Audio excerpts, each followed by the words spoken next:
We got chocolate to pass around. Okay, so on this page. Is it the ORCA? I went to the main page. Okay. If you all need to take a minute, that's fine. I'm going to call this meeting to order so we can get started. Okay, so the first thing is to review and approve the agenda. And I think as of this moment, I don't think there are any changes that we need for the agenda. Does anyone have any information different than that? Okay, great. So we'll consider the agenda approved. On to general business and appearances. This is an opportunity for any member of the public to address the council on a topic that is otherwise not on our agenda tonight. And if you have something to say, and this is true generally sort of later on, if you have a comment, if you would say your name, where you live, and try to keep your comments to about 2 minutes would be great. So any general business and appearances? I have one, Yes. but let everybody else go. Well, yeah, just any comments from the public?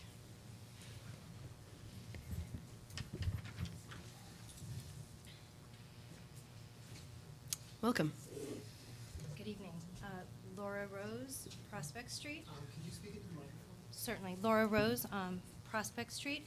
It's really concerning item 12 not being a special election and why it is an appointment discussion, because it is a vacancy, and unless it's... So if you have a comment on that particular item, then we would ask that you would save your comments to that time when we take that up. My question is why it's not like Barry, where they had a vacancy and they held a special election so that, for example, the 3rd district could vote.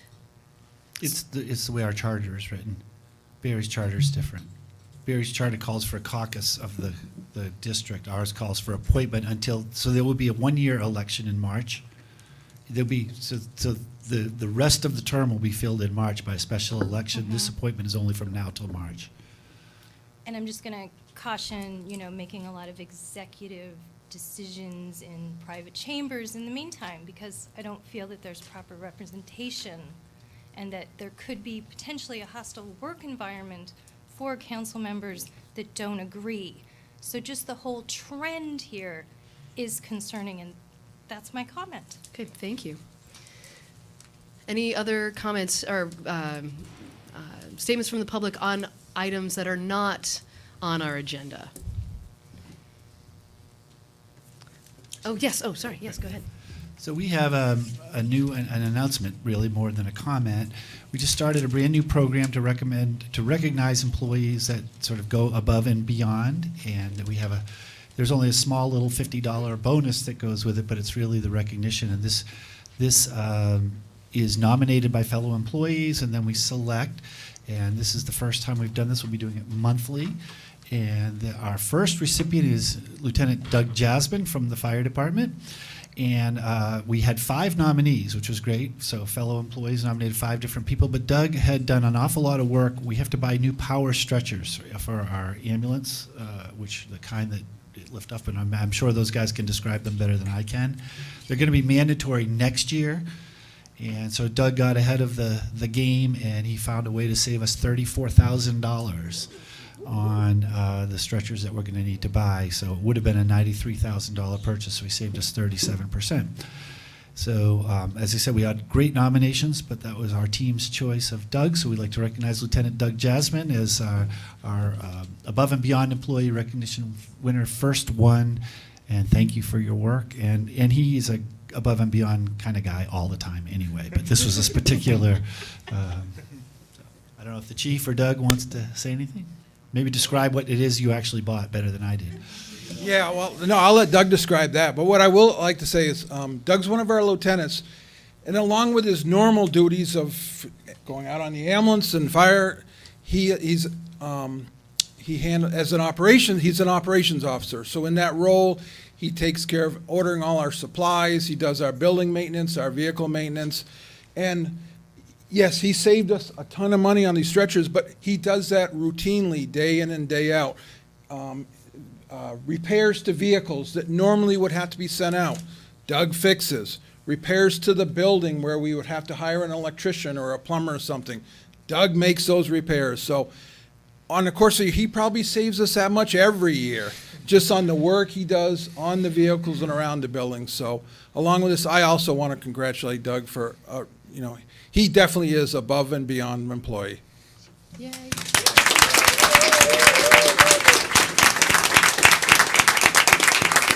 Thank you, Chief. So to give you an idea what I saved everybody, the power load power stretcher system allows us as ambulance personnel to pick up 800 pounds. Now, no one patient's 800 pounds, right? Some of them are close to 400, and it takes up to 4 of us to lift that person up on an ambulance cot, put them in the back of the current ambulances. Where this system, it's all battery operated. We get you on the ambulance cot, we hit a button, up comes the stretcher, loads it up, and then the system, which sits in the back of the ambulance, comes out and lifts the stretcher for us. And it's rated for like 900 pounds. It will pick it up and we just push you in. This is going to reduce the amount of back injuries by lifting heavy patients. And this system will be able to go from ambulance to ambulance and ambulance to ambulance for as long as you guys here have an ambulance service. It's transferable. And it will not cost the city any money to move it. Normally, one system is close, just the load system, it's close to $65,000. By transferring it automatically, you're going to save every year because it's going to go up like 30% every year on cost. So when you buy a new ambulance, you have to buy a new system. Now you won't have to. So we're hoping this is going to reduce all the injuries and cut down on the workman's comp claims. Yeah. All right? Great.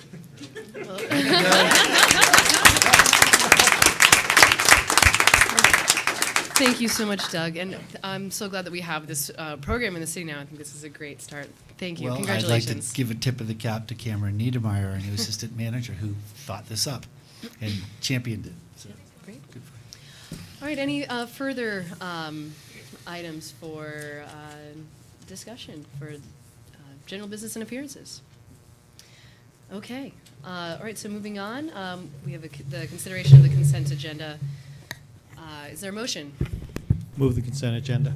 Move the world record short consent agenda. Second. Further discussion? All in favor, please say aye. Aye. Aye. Opposed? Just dive in for a sec on something that's going to be passed around with it is just another sheet on something you approved October 30th. I guess there were 2 copies of the same sheet or something. It was a grant resolution, so it just needs to be signed again. So Okay. any of you wonder what the heck that is, that's what the heck Thank you. that is. Okay, so we have an appointment to make. There was a vacancy on the Complete Streets Committee, and after advertising, there was 1 application. So I don't know if J. Dayton Kreitz is here, but if you are, no, okay. All right, is there a motion regarding this appointment? Go ahead, Connor. Yeah, I'll move to appoint J. Dayton Kreitz to the Complete Streets Committee as an alternate. Further discussion? Oh, I'm sorry. Was there a Second. Thank you. Thank you. Didn't have some. Further discussion? All right. All in favor, please say aye. Aye. Opposed? Okay. Thank you, and thank you to J. Dayton for his service. Okay, moving on. So next up is the Community Fund update. And I know there's some folks here from the Community Fund, so welcome.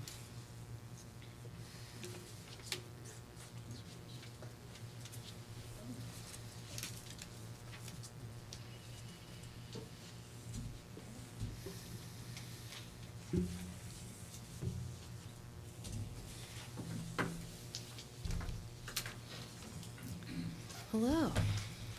If you would introduce yourselves and then take us through this. I'm Ron Wild. No, that's fine. Christine Zaki. What's your name? Judy Sternler. And we have another member who's probably going to pop in and join us soon, Amy Cunningham. And I encourage you to pull those microphones over closer so you can be heard. And that one works too. You're Does good this with work? that one, yeah. Okay. Okay. So this is our annual appearance before City Council to present our total grant-making recommendations to you for the Montpelier Community Fund. And we sent a memo and a list of recommended grants to you in advance, and we want to just talk through a couple points on that memo and then open it up for any questions or discussion that you all might have. So this year for fiscal year 21, our total grant recommendations are $130,150. It's a little bit less than last year, and it is less than the bookmarked figure that was originally in Bill's budget. There's a couple trends that we just wanted to note. The number of grant applications that we've been receiving have been relatively stable over the past number of years, so that's not changing very much right now. The percentage of applications that we're recommending for funding are similarly remaining stable, 85% this year, which is in line with the past several years. We received 40 grant applications total, which is the largest total ever number of grant applications, and that totaled $190,870 in requests. The average size of the grant, of the approved grant, declined slightly this year. That's another number that we track. These are largely small grants, so numerous small grants. This year, that average grant size declined to just under $3,000, $2,830. And the reason for that was the absence of one larger grant application in the pool. Central Vermont Home Health and Hospice did not apply. And so last year, their grant caused the average grant size to be larger than it is this year. And then finally, we took a stab at breaking down the grants by category. Just another new way to look at this total. You can see on the pie chart in the memo that we sent to you that Human Services accounts for the biggest percentage of total grants at 35%, with arts at a close second with 33%. And then other grants falling into the humanities, environment, and education categories. And of course, it's a loose categorization, but it's just interesting to see, you know, where the dollar's going. So let me just turn to my other members of the board to see if there's anything else that people want to present. Okay. And otherwise, we want to turn it over to you for any questions or discussion. Well, just to start off, I really appreciated this analysis, you know, looking at the trends over time, you know, with the requests and then the percentage breakdown. I thought that was also very interesting and really helpful, because I think that also said something about, you know, potentially our priorities, you know, that if this is where we're spending our money. I think it's a good piece of information to have. And then I did have a question in the chart above that. The city grants to nonprofits for the 5-year funding trends. Just in that FY21 category, it's got some parentheses that say like applied, community fund, grant funding recommended. Is that just applying to like in the numbered years further to the right, or does that apply to FY21? It applies to FY21. It does, okay. So for instance, for the 3 organizations where it's noted that they applied and grant funding was recommended, Right. that's for this year. And they're Okay. listed in that table because in the past they had gone to the ballot Okay. for various items. Got This year you. they did not. That's helpful, thank you. And then I missed this, but so the North Branch Nature Center is listed down below.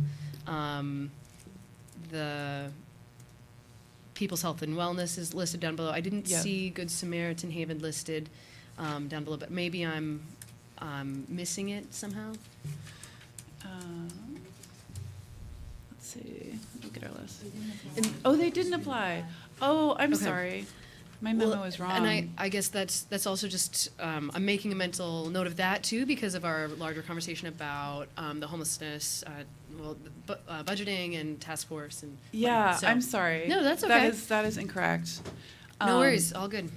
And I think there was was there a prior year, am I remembering correctly, where they had perhaps forgotten to apply? I feel like I remember that.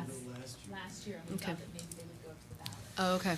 Yeah, so, and I think on their end, it's an oversight. Sure, You know, sure. it's a small Yeah. organization. Yeah, fair enough, fair enough. Okay, great, that was my only, It's worth touching on that point, that we reach out to all previous applicants. We actually Oh, send okay. them a copy of the application, and we actually send out a reminder of the due date a week, 10 days beforehand. Yeah, and this year, for the first time, at least since I've been involved, we actually did a story in the Bridge. So I think we garnered some, new applications that we saw from the memo. Mhm. So we try to hit the forum and all of the typical ways that people are accessing Yeah. information. It's true that we use the address that we have on file from the most recent application, and for a lot of these organizations, those people change. yeah, fair enough. Any other questions? Glenn? Yeah, thank you very much for all of this. And kind of along the line of the conversation, have you seen, let's say, a better awareness among the organizations of the timeline over the course of the last few years with the reaching out and like people? I think that there is some confusion about the schedule in the air. And it feels like I know at least a couple of organizations that have had trouble getting their applications in on time. Is that improving, would you say? Overall, I think so. I mean, there's always a couple situations every year, right, where, as Ron mentioned, perhaps people turn over, small organizations that are volunteer run. But the schedule, I mean, our deadline has been pretty consistent within a couple of weeks for days, right, for several years now. I also think part of the confusion that happens sometimes is because people are applying literally 9 months before they're ever going to see a dollar from the city, right? And so, like, which fiscal year are we talking about? Or, and they're applying. That's all it's confusing for me, let alone for the applicants. But overall, as far as, like, the deadline goes, I think that we're being pretty consistent and it's fairly well known. Donna and then Lauren, I think. I do thank you for all this information and the meetings and the work you do. There is more confusion than just applying for 9 months ahead. You're reporting on the year that's just finished. You're in the year you just got money for, and you're applying for the year ahead. So it's 3 years, and everyone's FY year is a little different. So it is complex, but you deal with it well so far. You've been very flexible, so thank you. Lauren? So I just had 2 questions. One, is it, and it might not be concise, in which case I can just go read, but it being my first time through the budget, is it easy to describe the criteria you use and in a relatively concise way? Or again, I'd be happy to. Yeah, Do so, further reading. the criteria that the city council set for the community fund are very broad. It's about the health and well-being, the vitality of the city of Montpelier. I think that there's a line in there about, basic human needs, perhaps. But overall, those criteria are very, very broad. We have felt that it has not been our place to be more prescribed about, like, the values or priorities regarding demographics or issue areas. So what we have done is look at the quality of the application and so our best ability to evaluate the program in order to understand the effectiveness of the grant and how those dollars would be invested. At the same time, these are also really small grants, and so, we also attempt not to overly burden nonprofits, when they're having to fill out multiple pages for, maybe $1,000 grant. Yeah. Just one follow-up, so I'm just trying to wrap my head around, so, you know, you estimated about 35% goes to human services, so there's this budget, and then we're also have the recommendations of the homelessness task force and other human services, and just kind of how that intersects and how, you know, what need you see these grants filling. You know, Good Sam could potentially get funded through both, it sounds like, and so on. So how, you know, it seems like, are there ways to be clear about, you know, the So, yeah, go ahead. Yeah. If you want to address. I was going to say, there is a question in the guideline, in the application form, asking if they received any other city funds, which doesn't necessarily disqualify them for this, because they may be, in fact, in a consortium or operating with other institutions to get some funds from another DC. Frequently, we have three ways of that applicants can apply. They can apply for general operating costs, they can apply for program costs, or they can apply for a specific project. So sometimes those organizations will be receiving city money for a specific project, and so they'll come to us for a program which is larger than just a specific time in the project. Or they'll say, I think we're one of the few granting organizations that actually do give money for general operating costs, which is very important for most of these. They're small and struggling, and this helps them do, actually, one of the criteria is the extent to which the applicant has raised, can raise, or can leverage funds from other. And these funds that do support general operating help them leverage that extra money. Thank you. I'll just add to that typically, really until this year, this has been the bulk, the entirety of our human service funding has been to agencies in the community that provide those services, either through this fund or those that go on the ballot directly with a petition. And so this, you know, the ask of the homelessness task force, as we've been talking about, this is kind of an expansion of the city's role and responsibility and how we want to handle that. So we haven't had this crossover before. Great. Donna? Will you entertain a motion? Yeah, do we need a motion? I'm just gonna, we do, oh, okay, sorry, thank you, yes. Because I'd like to make a motion to approve the funding for the Montpelier Community Fund for $130,150 as requested. And to these, awarded to these. To those, yes. Listed. Okay, great. There's a motion and a second. Any further discussion? I just want to say thank you all for your time and dedication. I'm just very impressed with your group, your work, and we're so grateful. So, yes. I have just a curious question about accounting. So, Community Fund Board is very happy to have been the recipient of the parking meter money, $1,030, Oh, yeah. Right. $1,300.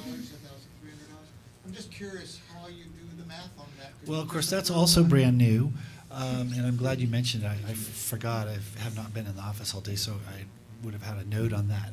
Actually, one of the ideas, one of the suggestions I have, I don't know if the council will go along, is if there was another agency that was next on your list for whom $1,200 would have funded, perhaps you would consider just adding, taking a look at that and see what you would have done if you'd had $1,200 more. Maybe there isn't this year, but it was raised. People put money in meters or made donations for this purpose. So I don't think we want to hold it and set it aside till next year. If we could use it, it would be great. So give that some. We can talk some more about that. Okay, great, sounds great. Great. Okay, so, yes, Donna? Well, now that I made the motion, my iPad and I don't always get along, and it didn't want to give me the last page. So these are all your applicants that you're awarding, and I don't see Lost Nation Theater on there. It should So be. I'm having trouble with it, so They're It's- on it's the there. list. I thought I was just approving your recommendations, but, okay, great. It's there. I was It's just, under the great. arts. Great. Yeah. I can't get that page. Lost Nation Theater is recommended for a grant of $7,000. Yeah, Yeah, it's for their 75. youth program. Thank Oh, you. 7,000, Thank you. that's right. I just thought I should be due diligent and look all the way through, and I couldn't get it to go. Thank you. Okay. Any further discussion? been a motion and a second. All in favor, please say aye. Aye. Opposed? Great, thank you. Thank you. Thank you so much for all your work. Okay, so I'm actually going to switch up the agenda here a little bit. I think there's a number of folks here for the winter parking ban ordinance amendment. So I thought we might take that up next, just, out of respect for all your time, if that's okay, Ricardo. I know that skips you. But I'm pretty sure there's a If you number don't of want to folks go here. home early. So I'm going to turn this over to Sure, Bill. and we've got the chief, we're rallying the troops here. But we've had a couple of public hearings on the suggestion that we add 2 areas of the city into the permanent ban as opposed to the intermittent ban. And after the last meeting, we heard a lot of testimony from residents that would be impacted by it. And so we tasked our folks to go back and take a look and come think about a way. And so we have a recommendation, but I don't want to steal the thunder of these folks if it's going to be included in theirs, or you want me to just, so what the end game of what you're going to see is that we are going to propose to make no changes to the ordinance for this winter, with the exception of expanding the zone at the bottom of Prospect Street, so to allow parking there where it's banned. And so everything would stay the way it is, and what we would choose to do is when we have, one of the good suggestions we got was there a way you could have a ban for a few days in these tough locations, and we couldn't really figure out how to make that work through an ordinance, but we do use the emergency police order, the signs that we put in. So we use them on Berry Street, we use them on Langdon Street. So we said, why don't we on Sibley and Prospect and anywhere else for that matter where the snow is creating too much of a problem, we'll just put emergency notices in, so it might be no parking for 3 or 4 days until we get that cleaned up, and then assess that at the end of the winter and see how that worked. And then if we're going to have this conversation again, if it didn't work well or did, we will be doing that in the good weather when people have plenty of time to make plans and listen and all that stuff. So I think the point about changing the rules in the middle of the winter certainly resonated with our staff. And but we also wanted to make sure we had the safety component. So that's going to be what we recommend. But I do know that these folks did a lot of work, took some pictures and measurements, and ran. So I think we're just as happy to not show them all. To not show everything. Anybody wants to see that, they can come along.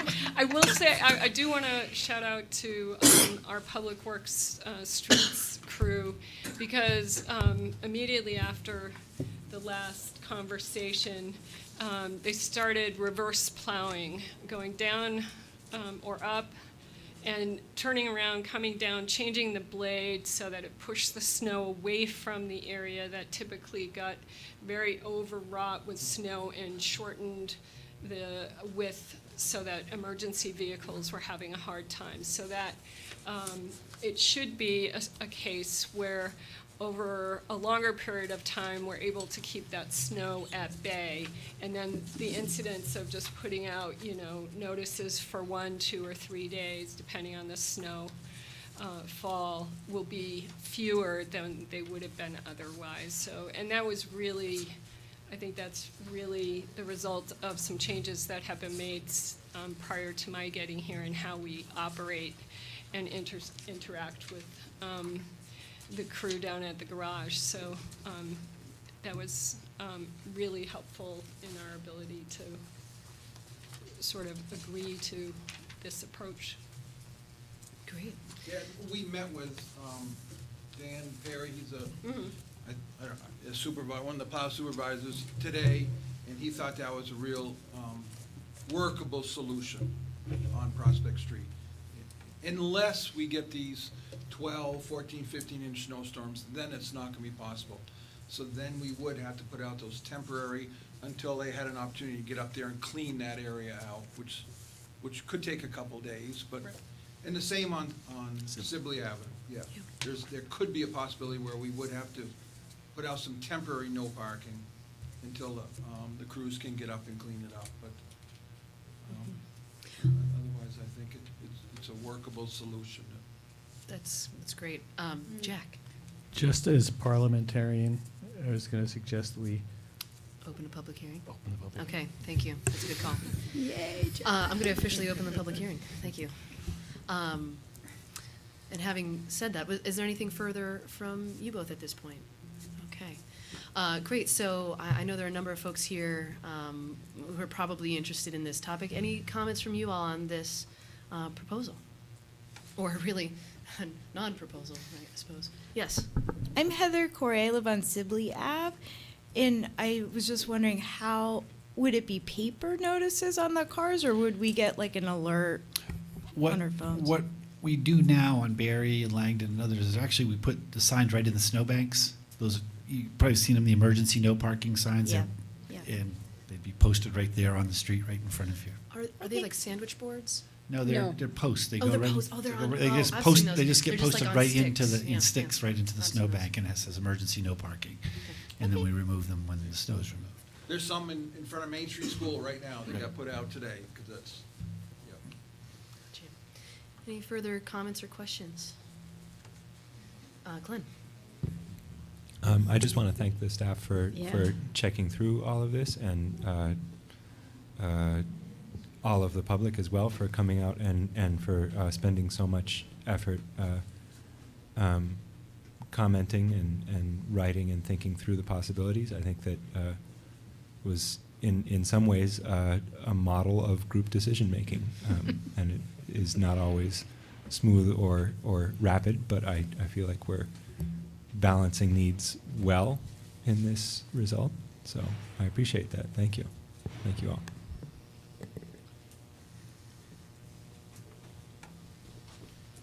Hi, Thomas Moore, Prospect Street. I'm not going to gripe. I'm actually going to say thank you for addressing this situation and looking at ways to solve it. So I just want to say thank you for doing that. And, you know, this year we didn't have that much snow yet, but last year was really bad. But it looks like you're going to be on top of it. So no complaints, you know. I just want to say thank you and, you know, keep up the work for us. And just wanted to recognize that for you. Great. Thanks. All right. Thank you. I do have one question. Bill, one of the things that you said was possibly with the exception of spaces down at Prospect So Street? the bottom of Prospect Street, bottom as of I understand, is Prospect? currently in the permanent winter ban. Is that right? Yes. And so the idea is we would take those out of the winter ban, because that had been an alternate place that we had suggested people could park. Yeah. So that we would include, so we would take those out. I hope we have the language for that. Well, and so we're not proposing that tonight? Well, that would be part of this, but I Okay. don't have the stuff in front of me, so no. Right, we do have the language for that, so, so there is a change to the Prospect Street parking, it's actually an improvement. We're adding in parking from Northfield to School Ave. Yep. So, and we do, we do have the wording for we that, do so, have the wording so I think for we it. need an approval of that. Right, so That- that would be, you've had your reading, so you would just, that's the only amendment you would make to the present ordinance. Everything else would stay the same. Okay. Okay, that, any further comments on just that part of it, because that would be a change? I mean, it seems like No, it's a great- welcome change. It gives the folks, if we were to have to put out the temporary no parking Mhm. above, it gives those folks an opportunity to park down below. Yeah, exactly. It gives them a place to go, fairly close to, Yeah. yeah. Okay, so, I think we, any further comments from the public? Any further, okay, yes, welcome. Stephen Cohen, Prospect Street. I just echo what Tom had to say. Yeah, I appreciate everybody being amenable to working through solutions as opposed to just calling a full stop on any situation. The street looks great right now, so I appreciate, the additional effort of DPW. I did notice on the Front Porch Forum post that DPW put out, when was that, last parking ban? Was that earlier this week or late last week? We did have something posted earlier this week. Yeah, I noticed it said on there that there's a full ban on Prospect Street. So just in the future, should just check that out. Cool, thank you. Thank you. Can you- Donna? Do we need to read the wording they have into the record for John, our Yeah, if you secretary? could fire that off to me even, We'll just get real it to you. quick over email. Is it possible for you to do that now? Do you have it? Now would be good. And then it would be attached to the next hearing. Well, you would need a next hearing. You've We had would- 2 hearings on this topic. Okay. So you So could we just can say, approve you it. could just move to amend the ordinance with this language, approve it tonight, and no one has to come back to any more meetings, except us. Well, I'd make the motion if I had the language. Donna, you've got it? Hopefully. Okay.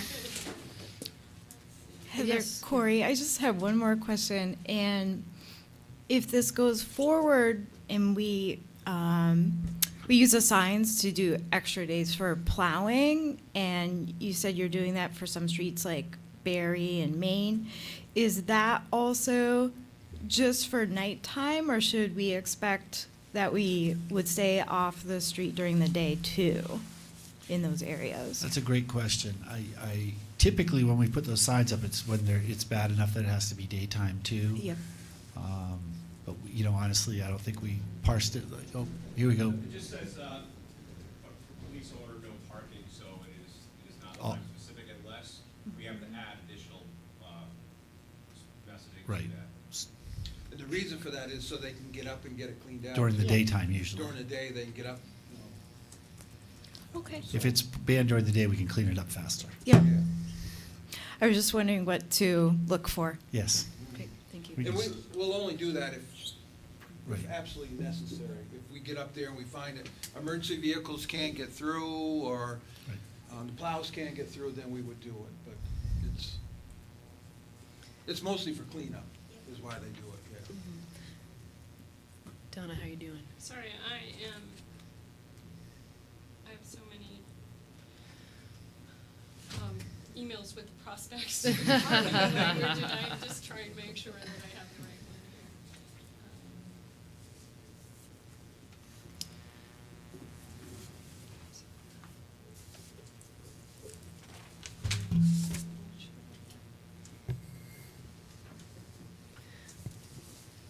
We could close the public hearing. You could close the public hearing. And then we could actually move on, knowing That's that true. this is basically And what we we're can gonna get do. it. Right. It's- Why don't you do that? Okay. The wording will be just with the exception of Prospect Street between Northfield and School Avenue. That's what the wording is gonna say.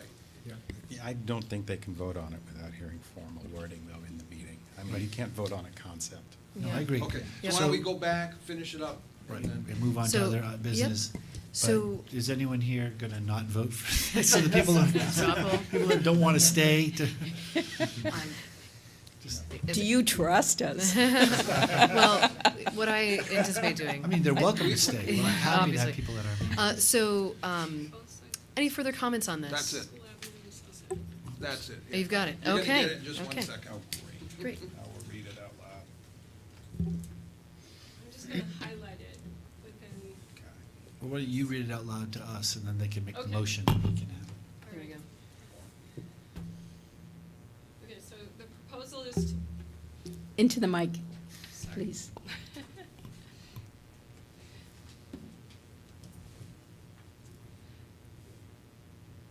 Areas where parking will continue to be allowed are, one, both sides of Prospect Street between Northfield Street and School Avenue, and two, the south side of Prospect Street between number 35 and number 51. And is that the ordinance language, or is that just an email describing what the ordinance language is going to be? That's the email describing what the ordinance language is going to be. Okay. Is that sufficient? I don't think it is. I think what it should say is, we amend section whatever of the ordinances to provide such and such. So I think my sense is we probably don't have Right. sufficient information to do this tonight. I haven't seen the revised ordinance. Is the ordinance number listed in our format and our agenda? My iPad won't let me get back to it, I'm sorry. Right. It was 10-714. It's in the winter ban, but I don't know the specific section. I don't have that section. What if, So why don't we sort that out while, unless we just took like a 5-minute break? Do you Yeah, think we you could could do go it on in to 5 a minutes? couple of- Because I would love to Or get if you- this done while people are here. Can we? Yeah. Is that, Yeah, because we can I do don't that. think it's really very hard, Yep. right? Jack, does that sound sufficient to you? Take 5 minutes, get that language together. I think we understand the sentiment of what we're going for, and then we can move on. All right, so let's take a 5-minute break. We'll be back at 5. Okay. Freezing up tonight. Is that okay? Terrible.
We've got it.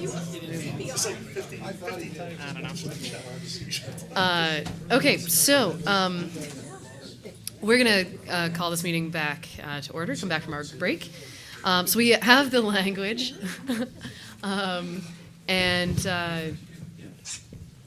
Lauren, would you like to read what you have there for language? This is the amendment.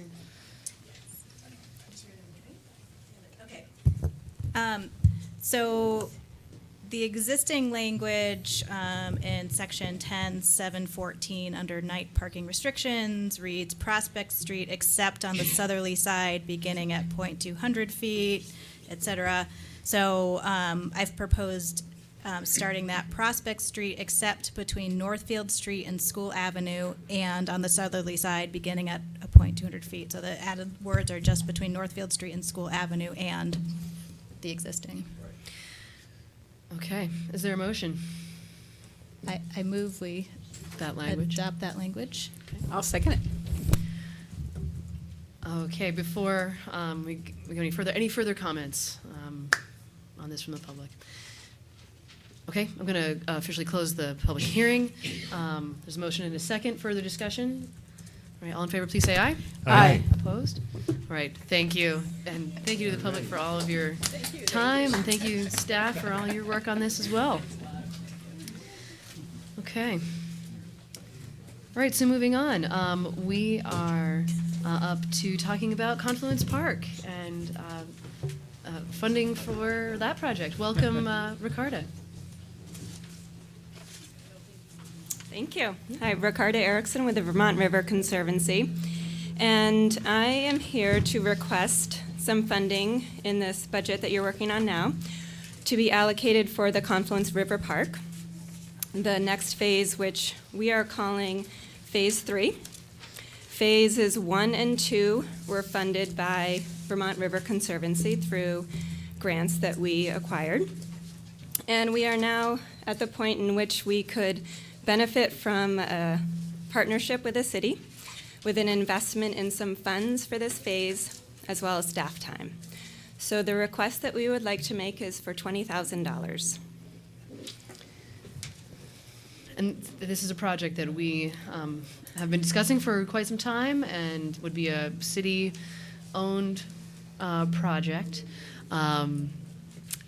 And right, I don't know how much background. Well, just for the public's sake. So briefly, you may recall, some of you, when we first presented the budget last month, we had a list of items that had been identified as priorities, and one of them was Confluence Park, and I think I said something like, we don't have anything we didn't receive anything from Confluence Park, so we haven't addressed it in the budget. Well, we had, and somehow in our confusion, we missed it. So they did provide us timely request, just to be clear. And we've looked at this, and we believe we can readjust some funds in the capital plan for $20,000 and make that work. We'll get the specifics for it. And in fact, as soon as this sort of came up again a couple weeks ago, we immediately did that. So we'll have next week when we do the meeting, we can show you exactly how to reallocating the capital plan. But so we think we can do that without having to raise the budget. Donna. So the $20,000 you're talking about from the capital plan, but there's two others. One is parking revenue, and one is alternative transportation fund, which is the same source, parking revenue. Yes. That was a draft budget that I had worked on with Kevin Casey, and was not able to ground truth it with him prior to it going out to the council. So consider that a draft budget, and we do know that that's the expense. The expenses are going to be totaling around $97,000, and the income side is a budget at this point, a draft budget, and we will need to work, and that's where we would like a commitment from the city and staff time as well to work in on that funding. A lot of the funding sources that, as we move towards construction, we're a ways away from that, but as we move along in this process, it's really important to a lot of funding sources to show that there's a strong partnership between the city and VRC in acquiring a lot of these funding opportunities. So, so that's where I want to work with the city on defining that budget and those income sources. So tonight, you're only asking about the 20,000. Exactly. That's what we're asking for this. And for to be this clear, budget. they're introducing that to us. Obviously, it's still part of our, I don't think you need to vote on it, on this item. It's a budget request. I think it was just because it was new and coming in, we want to make sure that Ricardo had a chance to answer your questions and make the presentation. Good, great. Any further, oh, yes, go ahead, Lauren. Well, I'm excited to hear, it sounds like we can try to make it work. So I think this is a great project and really appreciate all the work that's gone into it. So if the 20,000 is allocated and some of these other funding sources don't come through this year, would you anticipate spending that to continue the work that needs to be done to move the project forward? If that's money that needs to be there for a match, would you potentially hold on to it if grants didn't come through? Or how do you just anticipate spending it over the next year? Right. We'd like to be, I think this is what you're asking about, we'd like to be a little more confident of the income sources before we sign a contract with the designers. To the next phase, just for background, is a lot of ground truthing. We have a conceptual design that's in the design world considered 10% complete. We're looking to get to about 85% complete, which is just before being shovel ready. And so this next phase will require a lot of that surveying and site work. And so we would be contracting that out. And so before, we would want to have about 75%, say, of the income sources secured, or that we would feel confident about it before we sign that contract with the firm. Okay. Dawn. So I'm glad you brought us back to the conceptions. What we have now is 10%. So this is phase 3. Are you seeing 4 or 5 phases? I don't. That's what Vermont River Conservancy is calling phase 3. In my mind, we had funding for phase 1, which was the initial, a year ago, we presented to you the first concepts. And then phase 2, I found funding for, and that was to take that first concept and have a huge public engagement process, and then get have some more options, narrow it down to that one final concept E, that we consider the final conceptual design. And now I forgot what your question was. What are the other phases? What are the other phases? So this How is many phase phases? 3, Right. so 4, 5. So this next phase is going to get us to about 85% completion of the design phase. And then there's that final push, and that'll be, that last 15% will be permitting and getting us to the point where we're shovel ready. So if you consider that phase 4, it would be a shorter phase, I anticipate. And then the last phase is construction. So we're more than halfway there. We're getting there. This next phase will be one of the longer phases. It's a lot of there is a corrective action plan on this site, and we will need to seek an amendment for that. There is a lot of surveying, and this will be more time consuming and maybe less exciting and fun, but necessary in order to get us to that shovel ready. So I'm going to put you on the spot one more time. So for the between now, which rightfully say you remind us will take longer, and phase 4, so are you thinking a year and a half, phase 4, and more money needed? Right. So I can't say I'm not sure. These projects can go on, and especially where it is a brownfield site, and it's hard to say, but we anticipate this phase going through, best case scenario being completed by the end of this year. And then And then that would bring us to 2021.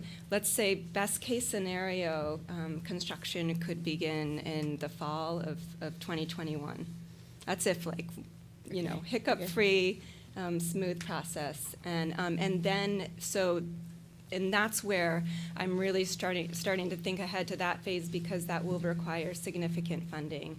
And that's where a lot of the grants that we were looking into and the funding sources that we were looking into looked for that municipal partnership, and or the municipality actually had to apply for the funding themselves. So that's why we're stepping into this more of a close working partnership in this fund-seeking phase as we look ahead to the construction phase.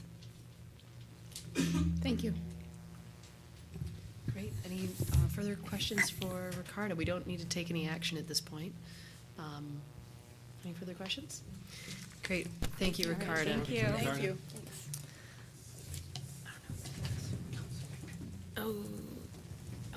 Okay. Okay.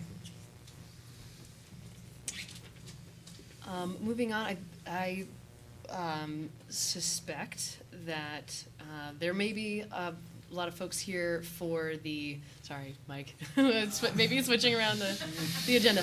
I suspect there may be some folks here who are interested in the council appointment that's listed right now as item 12. Because now that we have a vacant seat, we need to figure out our process in moving forward. If there's no objection, I'd like to move that item next, if that makes any sense. Does that sound That's okay? fine. Okay. Fair enough. Okay, so with this item, Bill, do you want to introduce it, or do you want me to introduce it? I'll do my best. Oh, okay. Then you can take it, because I don't have any say in what you decide to do, so. Fair enough. Our charter calls, because there was a question earlier, which I think was a good question, is why isn't this a special election and all that kind of thing. So the charter says that when a person resigns their seat with more than 90 days left on their term, and in this case, Ms. Hill had like a year and 76 days left on her term, the council shall appoint a replacement, but only until the next town meeting. So in this particular case, the council would appoint until March, and then there would be a one-year term on the ballot for folks in that district to elect. So it's a fill-in seat just for, January and February, basically.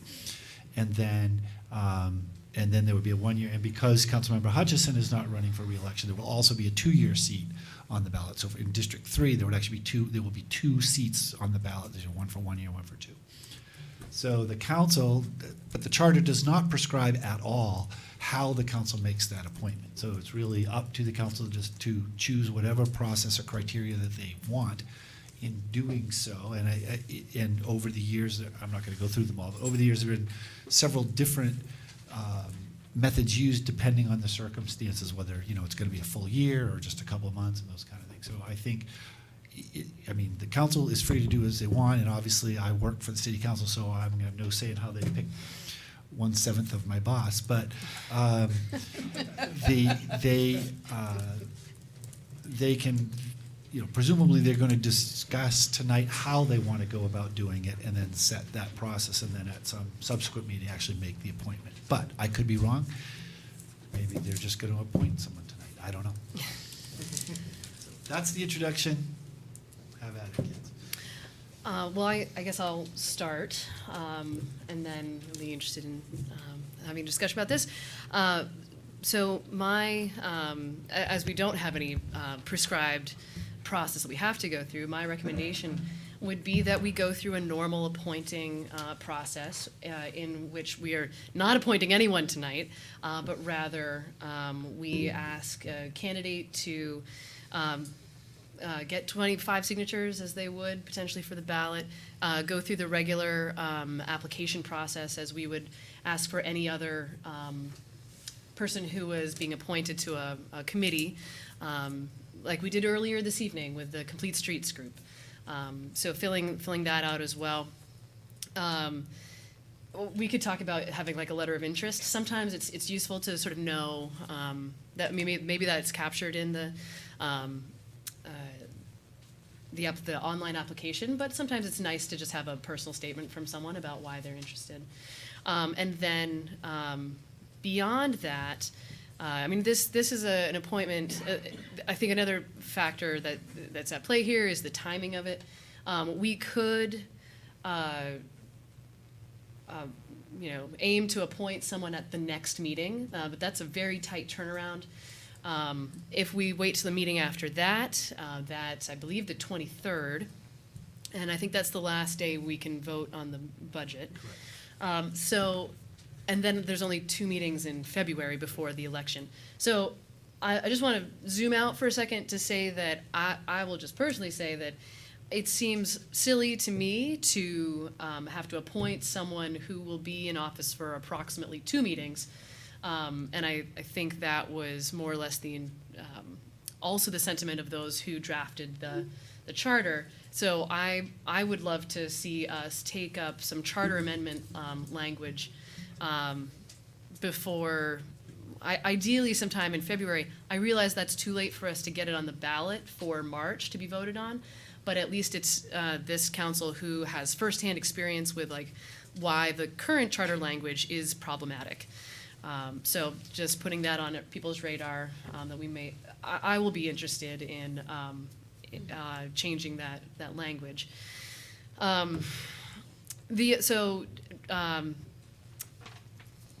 I guess I'll leave it there for now. What I'm holding back on right now is I think it probably would be appropriate for us to say, what are we looking for in a candidate? And maybe that's a separate question potentially than the logistics of it. So I would love to break this into some parts. One is what are we going to require of a candidate? Are we talking about 25 signatures, letter of interest, or nothing, whatever. That's one part of our discussion. Another part of our discussion is what is the timeline? And then a third part of the discussion is what are some criteria. Before we get into the criteria part of it, any comments about the first two, either the timeline or the requirements? Donna, you look like Well, I'm just a little puzzled because you went on as if you didn't make the other statement of a tendency not to appoint someone. And I guess to me, that's sort of the first decision, because I feel 2 meetings is not rightfully fair to the person. And so I would vote not to appoint someone in this short time span. My inclination is also there, but I think we are compelled by the charter to appoint someone because of the word shall. Unless we want to just, say 2 to heck meetings? with it. I know, I hear you. I think it's kind of silly. Yes. I think we're required to make an appointment. As I started looking at this, as soon as I learned of the potential vacancy, I think we have an obligation to do what the charter tells us to do. And so I think I take the statement that says that the council shall make the appointment to be mandatory. And so I would be in favor of appointing someone, even though it seems like it's kind of a pro forma thing. With regard to, I do have some thoughts about the process too. I don't know if you want to respond to what I was saying before I do that. Yeah, go ahead. Because it talks about at least 90 days. And so it's not going to be vacant 90 days because the election comes before 90 days. So that's how I read it. And you lawyers have a different point of view. But it doesn't say 90 days before the next town meeting. It's 90 days left on the term, which she did. Okay. Does that make sense? Yes. Sorry, and just to further that little line of conversation, I believe, in my mind at least, the changes that we might consider making to the charter are precisely that. Yes. 90 days to the end of the term or the next annual election, so that we don't have to appoint someone for 2 meetings. I think you could actually just say till the 90 days left until the next town meeting, because either way, that's the cutoff. Yeah. Right, right. Okay. Yeah. Connor, and then Jack. Yeah, just a question, what are the next two council meeting dates? The 15th, which is next week, Yep. and then the 23rd, which is a Thursday. It's the only Thursday council meeting of the whole year, and it's because we have to be within so many days of town meeting to vote on a Actually, budget. it actually has to do with the petitions. Oh, the petitions, thank you. The petitions Okay. are due that day, and for you to Sorry. finalize the ballot, you need to determine which petitions are on or not. And so you have to, if someone is legally obliged, can bring a petition in that day, you need to meet that night to consider it. So why meet Wednesday and then meeting in Thursday? So we've just always moved it to Thursday and finished up the ballot that night. So that would be in 2 weeks, and then there's 2 in February. I just say where I'm at, I think just for consistency with the last appointment, is to have the 25 signatures, letter of intent, and even if it warrants a special meeting, do it as close as possible to that Thursday meeting, if it isn't that Thursday. I think that Thursday meeting might be a little tight to get everybody in, you know what I mean? What, no, you mean get everybody in? Well, like, I think he's suggesting a special meeting to consider the applicants. Yeah, maybe shortly after that second council meeting we have coming Or up. the next week, 29th, 30th? Yeah, So your meeting next week, your meeting's next 2 weeks. So next Wednesday and then the following Thursday. So you're suggesting something between the 15th and 23rd, special appointment meeting? no, I think I'm suggesting something between the 23rd and the following one. Oh, Like after. the 29th or the 30th, between. Yeah, Oh, so maybe. because you want them in that next meeting anyways, I think. You're right, or it's like preposterous really to have them go to 2 meetings there. But that's what would happen if you did The 29th. If you do the 29th or 30th of January, they're going to miss the 15th and the 23rd. They would only be here for the 2 February meetings. Yeah, but if you don't, Go ahead. the I'm 23rd is not too arguing. soon, and you wait for the February Right. one, they only have 1 meeting. Right, So we're right. trying to give them 2. Like give them 2 meetings anyways. I mean, Yeah. you can't appoint someone at the beginning of the meeting and have them take the seat for the rest of the meeting, too. That's true. I think That's that's what true. happened with Councilmember Watson, is that right? No. No. it No, was the no, appointed for was the at next the meeting, end, right. yeah. And Jack, go ahead. are you saying that when you say the 23rd is a little tight, do you mean that it's too close to today, or do you mean that the agenda is likely to be too full for that night? Yeah, I'm just saying, I think we need to give them a couple of weeks to get everything in. If we're going to signatures and the letter of intent, I think that's fair enough Well, anyways. and that's why I have a slightly different view, which is that if an applicant wants to apply to be appointed up until March, and they also want to run on the March ballot, then they will have to get 25 signatures for them to get on the March ballot, and another 25 signatures to get appointed. So what I would suggest is that we simply ask for a letter of intent, possibly coupled with the normal form we use for other appointments, and dispense with the 25 signatures, figuring that if the person wants to run in March, then they'll get the 25 signatures for that. But the due date for the signatures, they'll need to do it just once. If they do it for us, for their appointment, those signatures they could gather them for the actual ballot. But they have to be in. The 25th, right? 25th, 26th, something. I thought it was the 27th. 27th. 27th. They have to be in anyway, so they should just collect signatures for us and the ballot and get it done. I'm good with that. Unless there's someone who wants to apply who is not interested, do you then require that person, well, let me rephrase, or be more clear.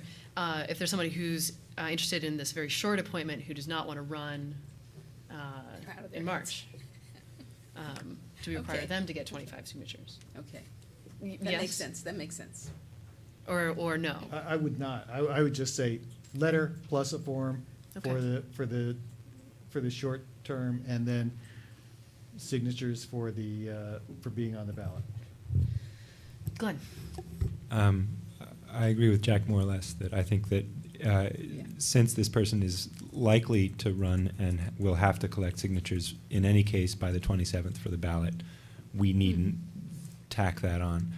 I would say, I think there's an argument for appointing as quickly as possible, and in a way, I would like to push for appointing by next week if possible.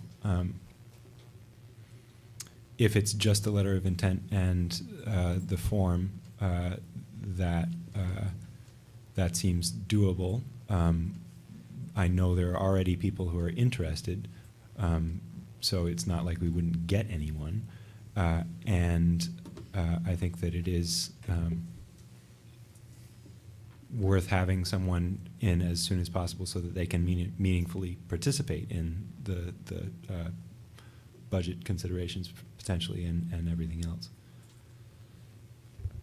So deadline of Monday, say? You know, it's pretty short. Yeah, I realize. Next Yeah. Wednesday? Before the meeting. What about a week from today? Which It's is next the- Wednesday which is and the our next meeting is Thursday. No, our next meeting is Wednesday the 15th. So Glenn's suggesting making the appointment on the 15th so that the person would then be on the council for our final budget meeting on the 23rd. I got the 15th with a public hearing, budget hearing, so we can add things to that agenda? Yeah. Cool.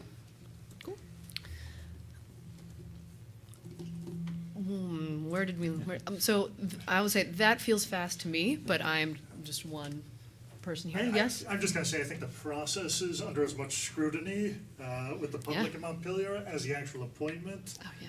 And I would worry if we did it within the next week, that might add some credence to the idea that we had somebody in mind already, which I don't think we do, so. We don't. We don't. Glenn looks guilty. No, excuse me.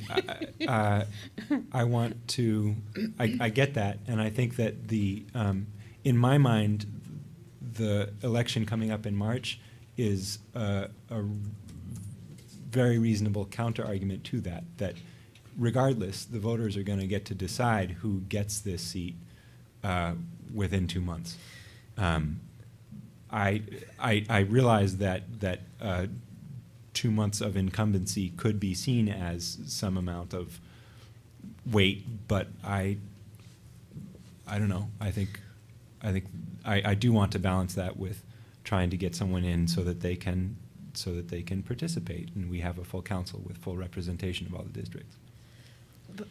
I think I'd prefer it be coming to us in our board packet that we get sent out on the Friday, the 18th, so that anybody who had applied comes in our packet on the 18th, and we consider it on our 23rd meeting at the beginning, and that person could participate. I'm still thinking of, so this is making an assumption that, we would appoint someone who would also be running. And we might, I don't know, but just in the interest of equal opportunity, if there were someone who was only interested in just a couple of meetings, if we decide, yep, you gotta get us a letter of intent by Friday so that it can be in our packet or whatever, then for the next meeting, for the 15th, that, somebody might be out of town, somebody might, there's... I meant Friday the 18th, not the 15th. So I wanted them to have the letter of intent by the 18th packet for the meeting on the 23rd. Yes, right, exactly, I'm agreeing with you. Okay. Yes, Okay. I'm saying, because if we were I trying got to do it for the 15th, it would just be, the turnaround time is just very fast. But that's just my opinion, yeah. So the questions that I'm seeing are, what's the application process? What's the deadline for applying? And what meeting will we make the appointment at? Yeah. It feels like we're pretty much there on the process. I'm not hearing anyone say they don't like my idea. Can you reiterate? Letter plus application form. No 25 signatures. 25 signatures. And I like Donna's idea of giving people to the 18th, just because we don't want to make it look like we're we're greasing it for a particular person.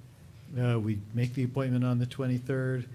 You know, I don't think that gives a lot of incumbency advantage. I would feel, if it were me, I'd feel kind of sheepish putting out flyers that say, re-elect Jack McCullough, when I've only been in the office for a week. But Lauren. I think the process question makes sense to me of the letter application. If somebody was running, they would get the signatures. If they're not running, then they don't need to. I do wonder about the timing. I'm just thinking, so if people apply and we were going to appoint them at the beginning of the 23rd, and then they're going to be a meaningful participant in the budget discussion, are we then presuming that every person, knowing that we've all seen lots of presentations and details of the budget, is everyone who applied on the hopes that maybe they'll get appointed expected to be up to speed? Like, are they going to really be able to come in and jump in and into the budget in a way that's really fair to them and to representing that seat? Maybe, I'm just throwing it out there. That's like a challenging position to put somebody into, to come in that situation. So even though I want District 3 to be represented as soon as possible, it also seems a little unfair to somebody to ask that of them, like, be appointed that night and then become a budget expert in the city's budget and make really meaningful contributions.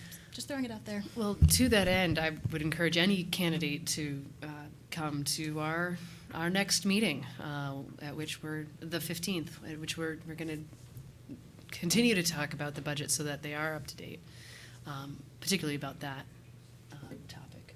But otherwise, I think you're right. There's otherwise no way to necessarily prepare someone.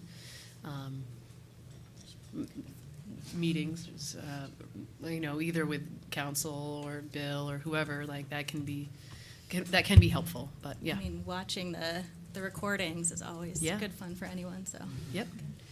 Donna? Well, and that person could consider on that kind of issue to abstain from voting because they don't know, and that's totally legitimate. But it gets them a little bit of breathing space in 2 February meetings.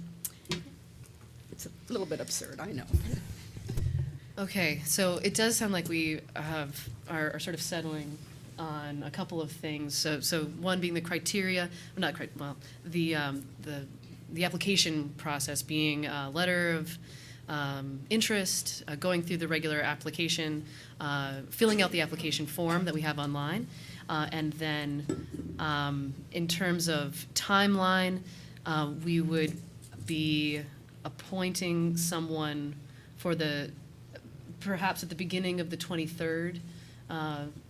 We can discuss whether we want to do that at the beginning or the end, but sometime during the 23rd meeting, that's adequate? Okay. I think in the end, we'll probably have to have a motion about all this, but yes. Yeah. Well, so I'm looking at Bill for staffing. So normally, is not Thursday the deadline, or is it Wednesday for things to go into our agenda packet? I'm looking at staff time to Well, put. normally they'd be the Thursday or Friday before the meeting. Okay, so if we are. If the 18th would be fine. We could make it the 17th, so it's in our packet for the 18th? We could make it work on the 18th, too. It's just going to be a list of the. Okay, as long as it's fair to staff, that's all. It's just going to be a list of the candidates and their. Is Cameron going to do? No, it'll be Jasmine. Jasmine, okay. While we're still talking about this, any comments from the public on either of these points, either the process, what's required, or the timeline?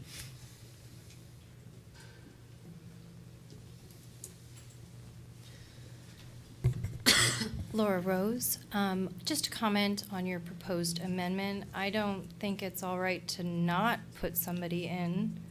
And what I would prefer is that we amended to have a special election so that the public can consider who they put in. And I think that eliminating appointment, if we don't move to electing, is not in the public's interest. Thank you. Well, and that's something that we'll probably talk further about when we take up that language, so thank you. Do you have a comment about this, Morgan? Yeah. So just so I'm clear, what's on the table right now? Because I missed part of this. I That's saw okay. some of it at home, That's okay. So where we're at right now is for this appointment, asking any candidate to have a letter of Right. interest Okay. and So you're going towards appointment, right? yes. I just want to say, I'm a Morgan Brown District 3 resident, and I'm glad I was able to get here in time to comment. I just want to say that I very much support the appointment process. That's what my read of the language in the charter is. And we really, District 3, in my opinion, needs full representation. Glenn does a real good job, and I thank you for your service. And I also want to thank Ashley for her wonderful service over the years. But we need full representation. I know it's all messy and stuff and whatever, but for what little time it might seem to be, it's important. And then we'll have the election for both seats up at town meeting, city meeting, and that's how we do it, and that's what we need to do. So I support that process.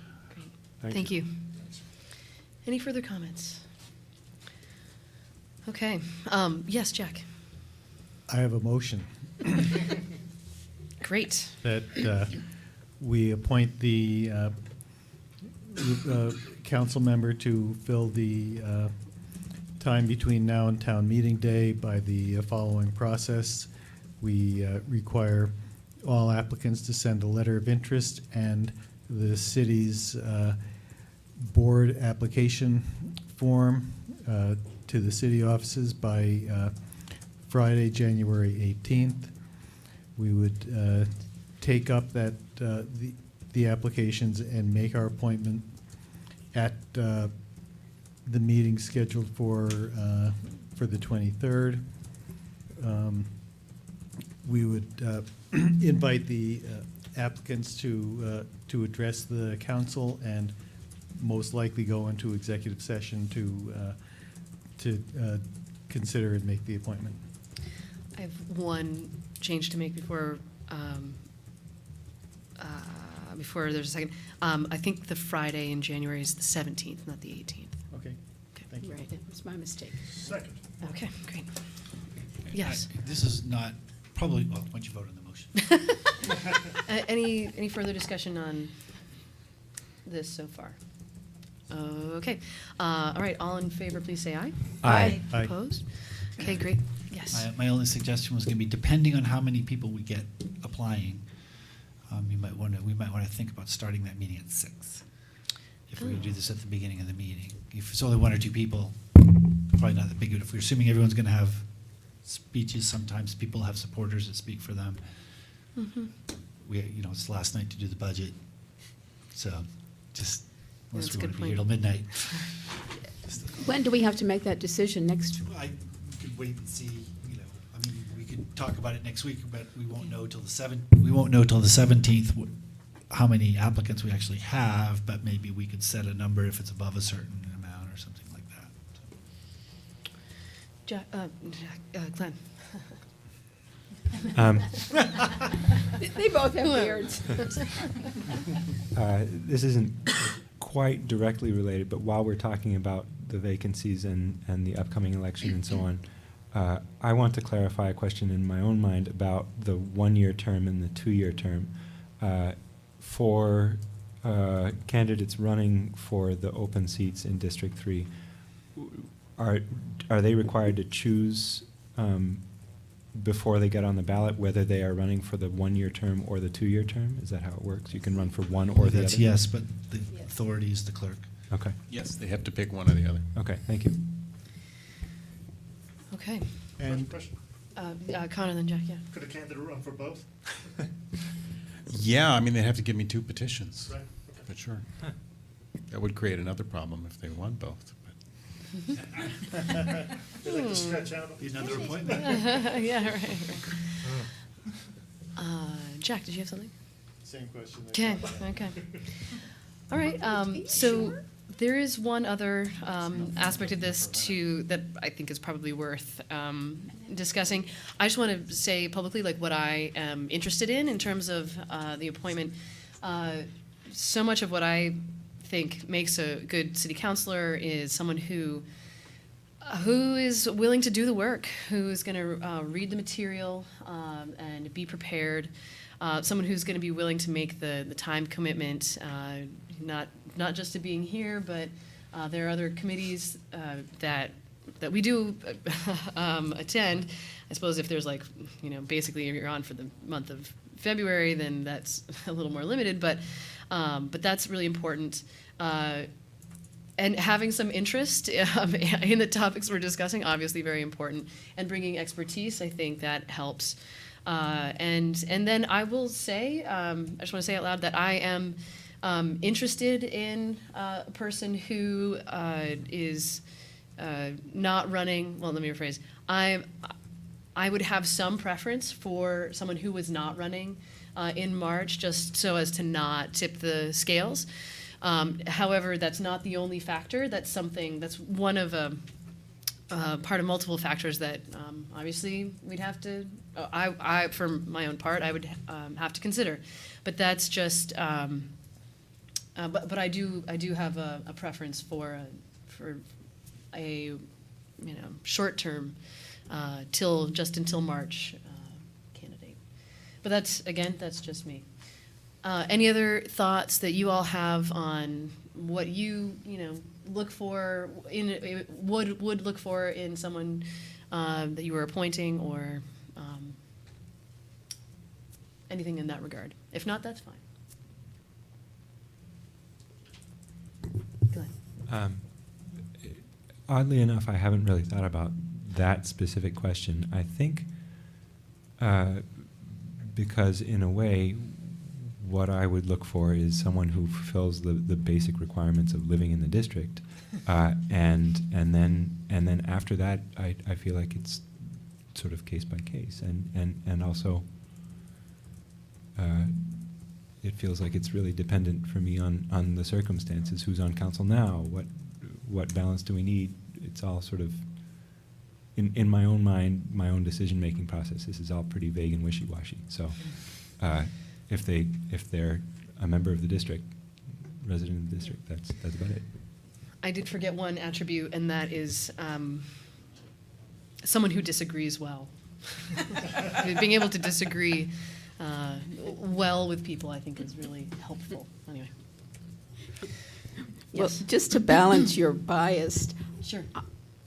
I'm not opposed to somebody who wants to fill in the short portion, also wants to run, because it's a lot of study and it's a lot of time, and if they have that drive, that's not a detriment to me at all. So we'll balance one another off. That's great. That's fine. Jack. I agree with what Donna said. One thing that really kind of follows up on Ann's comment about disagreeing well is that sitting on the council, I think it's important to come here and be able to listen to your fellow council members and be persuaded. Mm-hmm. People come and they have strong opinions, that's perfectly fine, but you come here, everyone has valid comments to make, and I expect people to have open mind for the debates. Okay. Connor. Yeah. I would just say during the last appointment process, when your seat was vacant, Mayor, I sort of looked for somebody who fit the character that you brought to that position. And I think it was only a year ago that District 3 voted for Ashley Hill, and she brought a very unique perspective as far as looking for working families. And as we look at this budget, I think somebody who, brings those same sensibilities to the table would be somebody who I'd be looking for in the process. So just throwing that out. Great. Any further comments on this? Okay. Obviously, we don't need to vote on this aspect of it, but I thought it would be beneficial to just have that out in the public. Okay, so I think unless there's further comments from this, from the public on this aspect, no? Okay, no? Okay, okay. Well, hi. Thank you. I just want to thank all of you for the difficult task that it takes to run the city and the council. And thank you, Glenn, for your 2 years. And I am running for his position. The ballot is already in the town clerk's office with 40 signatures. And here's my letter of interest. And I will submit the application tomorrow. It's online, you said? Gene, tell us who you are into the Gene microphone. Leon, 265 Berlin Street. Thanks again. Thank you. Any further comments? Okay. All right, so thank you all. So we're going to move on in the agenda. Thanks for taking some time there, team, to figure that out. I think that was an important discussion. So we are now up to the interim river hazard map amendment. This is a public hearing, and so I'm going to officially open the public hearing. I did, yeah. Okay. Small victories. And welcome, Mike. Good evening. Mike Miller, Planning Director. So this is I guess technically the second public hearing, but the third discussion that we've had on this. The last meeting, which was the first hearing, was postponed due to some snow. Unfortunately, I wasn't able to stay for that one, but I don't know if you want me to go back over it real quick. There were just two proposed changes. One is a change to the map, which appeared to be a mapping error, which included some areas in the river hazard area or in the river corridor that should not have been included in the river corridor. And then there's a second set of text changes to the river corridor, again, dealing with accessory structures. And there's a strikeout version that you have in the memo that I sent. From the meeting 2 times ago, when we talked, we had talked a little bit about reviewing the applications, how this came up because we were reviewing applications, and I wanted to clarify that statement a little bit. We talked about, or I had talked about, in this case, these were projects that would be denied under these rules that we thought met the spirit of what we would like to have. But I also wanted to point out, when we get these applications in our office, we also look at the other side, projects that get approved that sometimes we think, is this something that's in the best interest of the city, and is this something the Planning Commission and City Council should review? So I didn't want the public to come away with the sense that we're just here to find ways to go and let projects happen. We're continually looking at the rules from both sides. When a project gets approved and we kind of scratch our heads and say, is this really what we had envisioned having a certain project happen? We do look at both sides. And in this case, the projects were proposed in the river corridor, we felt would not have a significant negative impact on the river corridor and would not create a public safety hazard, and therefore we felt with some changes to the rules, we could strengthen those protections as well as provide a structure for which a project like this could be approved. So I just wanted to follow up. That was one of the two things. The second piece that was asked to take a look at was regarding the language that already existed for storage of materials. I believe the mayor had a comment that isn't there already language about storing materials? And there is. It's 803E in the river hazard rules, and what that talks about is a requirement, and this is the federal language on that, which says landfilling, parking recreational vehicles, junkyards, and storage areas or facilities for floatable materials, chemicals, explosives, flammable liquids, or other hazardous or toxic materials are strictly prohibited within the floodway.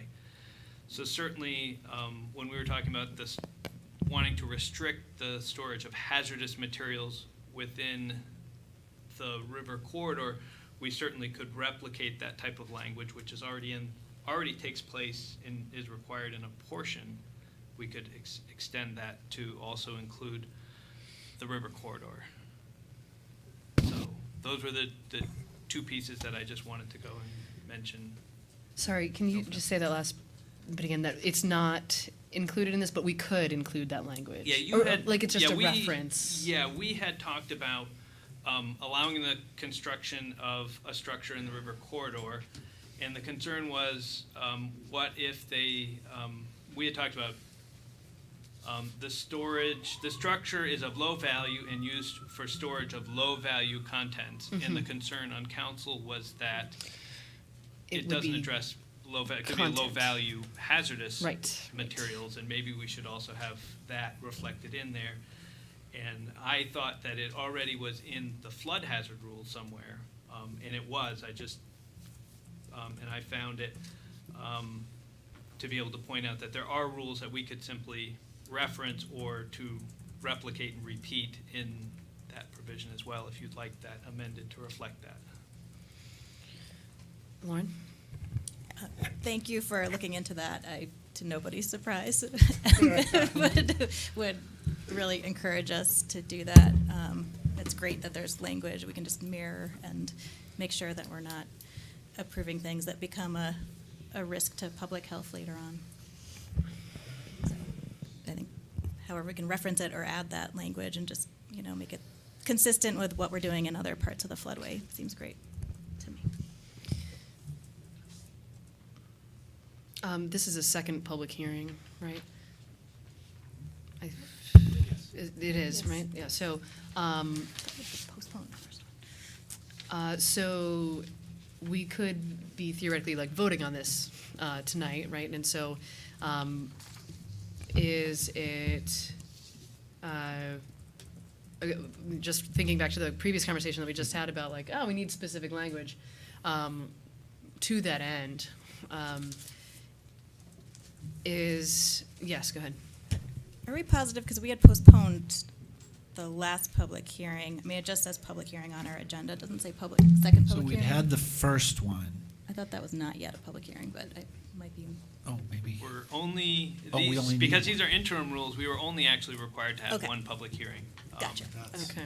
And because I missed it, we have a second. Okay. So it's possible that we could say, yes, come up with that language. We would like it to reference that you can't store hazardous materials in the flood corridor. And then potentially be voting on that at a next meeting, is that? Or next public hearing? Yeah, whichever you guys want. If you can vote to adopt as amended, or we could go through and schedule it for next week as well. Okay. So either way? Yeah. Okay. Donna, did you have something? Well, I was just wondering if you could give us the reference, so if we wanted to make a motion to adopt the amendments as proposed, plus that. Because everything else has been included in our agenda and people have seen, but we would need the language for the section for hazardous. It's in 803E. 803.E is the hazardous materials. And I think the intent was that it would be included under number 3, which the proposed is 711.D, and I think it would be number 3, letter C. Whoa, can you just say that like that? Really a lot of small. letters and numbers there. 711. Say that again. Point D. Yep. And we have numbers 1, 2, 3, and 4. Yep. And this, I believe, was to be added to number 3, lowercase letter C. I mean, could you say something as simple on the number 3C after low-value content and no hazardous material per 803.3 hazardous material section? I mean, could you do it that briefly? We could potentially, I found the language, I would just maybe want to add a few more words, just because I don't think people would maybe think that, a shelf full of pesticides is a hazardous material, but it is. So, so the language that's in there, which maybe is just a little more descriptive for people: chemicals, explosives, flammable liquids, or other hazardous or toxic materials.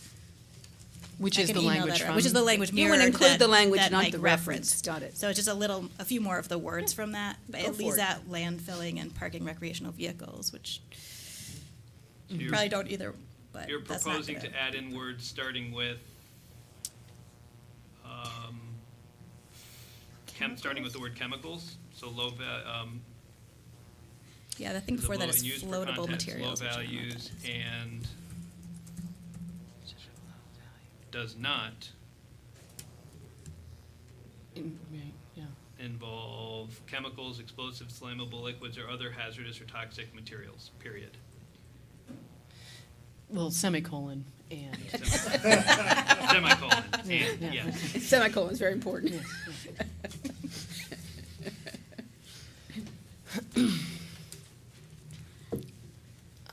Okay. Laura, did you have a comment on this point? Yeah. Laura Rose. I've just been watching the changes to the zoning over time, and I've spoken to you about it before. And at that time, Jack assured me that there would be a full public hearing, not these interim things, that we would go through a full process. This is about, I can pull up the meeting and look at it. And you assured me that no changes would be retrospective to projects that are already applied for. And I'm just finding that I don't believe you. And that you're behaving not how you told me you would. I can tell you, I don't believe we've applied any future zoning to prior projects. Because we're not allowed to. Current projects are getting the zoning changed without public input so that the projects can go through. And I would just like to state that in a time of environmental change, the protection of the waterways and slopes of our city are of paramount concern if we are going to survive droughts and floods as they become more and more frequent. And building in the river corridor to allow projects that you want without a full public hearing, which I was assured we would get. You just keep changing the zoning and citing projects without informing the public about which projects these are. I don't know if you're informing council of what the projects are. And it's inappropriate to just change the zoning without full hearing. Okay, thank you. And I guess I would say that, so we are following our prescribed process. And then this is a public hearing. That's why we're doing this, because we want your input. But So. I was assured that we would have the full process of multiple hearings and, that anything that was adopted would never apply to projects that were being applied for currently. It would just be future applications. And is that true? That's what you told me. So you have a couple of things there. One is about applying to future projects versus past projects, and the other is about public hearings. So one possibility is that we could potentially have, the process for changing anything like this is you need at least two, unless it's interim, you need 2 public hearings. We could still do that. We could have another public hearing on this topic, though this is actually at least the second time that we've discussed this, but fully, properly warned. We're certainly not hiding anything. We've warned these topics just like every other topic. And then the other issue about future projects is that, I was just going to say, sometimes we write the zoning and then find that the intent was not, or that the wording doesn't always work with the reality, like there are unintended consequences. And so it's really important that we're able to learn through this process, that we can get closer to what the intention was. Is there anything further that you want to add? I think I understand her concern, and it's it's, there's two different things. So someone who's actually filed an application, they then come under the rules that were that happened as they were filed. Period, that's it, nothing can change. What I think you're referring to, and I don't mean to put words in your mouth, but I'm just trying to understand your concern, is that people who have raised the possibility of projects and found that the language didn't work for them, we may have then said, hey, that wasn't what we intended, and you may be referring to Sabin's pasture when the zoning line was moved, or in this case. But in those cases, and actually that particular project was discussed pretty openly as part of that process. It was very clear to the public what that was about. But no application had actually been filed to become vested in a certain sense of, so that's the only thing I can think that. I mean, but when I watch behind the scenes in the planning meetings, they're not talking about specific projects. They're just hearing Mike say that, well, we found this to be difficult and we want to change it, but I don't hear any specific discussion of the project. So how did the people making the decisions about the regulations know what the issues are? So we've gone through a number of these zoning fixes, and a number of them, there were not specific applications that we had. They were hypothetical. In these cases, we've been pretty open about the fact that there were two applications that are in. They aren't, and have not been submitted because they will not be approved in the river corridor. And these were in the river corridor, not in the flood hazard. The one project which we pointed out is on Cumming Street. It is on the north side of Cumming Street, and it is basically how we discovered that the map had an error on it. The state model clips the river corridors at these roadways because basically the state is going to defend, or we're gonna assume that if a road gets washed out, if the river moves, that we will put the roads back in. If you look on all the river corridor maps, that's the way they're written. For whatever reason, this river corridor crosses Cumming Street, goes onto the other side, and affects an ability of somebody who wants to put an addition on the side of their house. And we feel that's not appropriate. That's not the intent of what that district was meant for. And therefore, the map should be corrected, and therefore that project would be allowed to move forward. It can't move forward if the vote is to keep that area in. The second project is north of that, also in the river corridor. It is not in the flood hazard area. It is a project where somebody has had a business for a long time and has needed to put some cover over their sand pile to protect their sand during the winter, to keep the snow and the rain out of it. And so it's a relatively cheap structure. It's not in the flood plain. It is more than 50 feet from the river. And again, was a project that we simply pointed out and said, we don't have the ability to approve this project, but it seems like a reasonable project because it is a low value structure. It is intended to allow for the continued use, and we could think off the top of our head of other examples that people may want to try to do. If somebody had a horse and wanted to have a shelter for their horse to be able to get under to get out of the weather. Again, it's a low value structure. It's not storing contents that are dangerous. It's an ability for somebody to be able to make a structure that could meet a certain rule. Again, it is certainly within your powers to go through and say that's not the intent. We were pretty clear when we amended these rules in the underlined version of things we added. You'll note that we have identified we don't want to have residential structures in there. We don't want things of value. We want to have the applicants certify that they understand that these structures that things will be developed in a hazardous area, and the applicant acknowledges inherent risk to property by developing in the river corridor. So in these cases, there are a number of properties that exist along Elm Street where a lot of their backyards are all river corridor, and low value structures are permitted by the state in their model, and we felt we need to have a little bit more clearer set of guidelines in there. So that was our intent. So there are 2 projects that are proposed, 2 projects that are awaiting application. Okay. Thank you.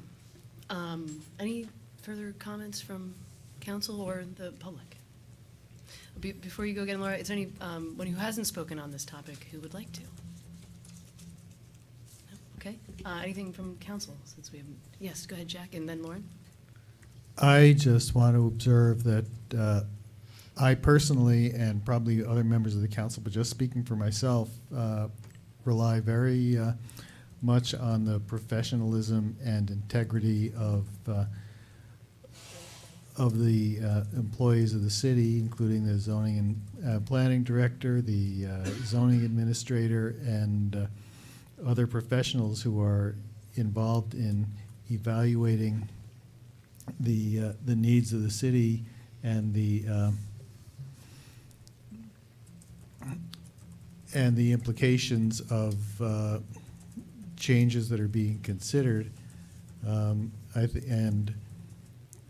I think based on the representation from the Director of Planning and Community Development and the study that all the members of the council have made of this proposed interim change, that it's in the best interest of the city to adopt the proposed change.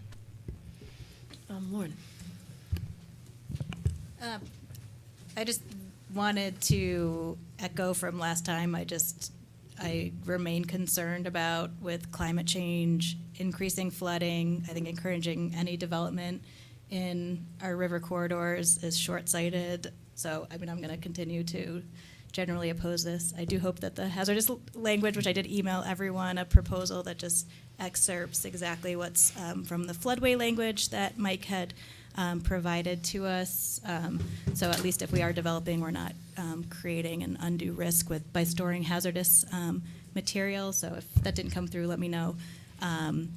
But yeah, just philosophically, I just think expanding development within our floodways, seeing what's happening in Australia right now, we know that natural disasters are going to continue to get worse and worse, and building in these areas, just I don't think we should be encouraging in our policies.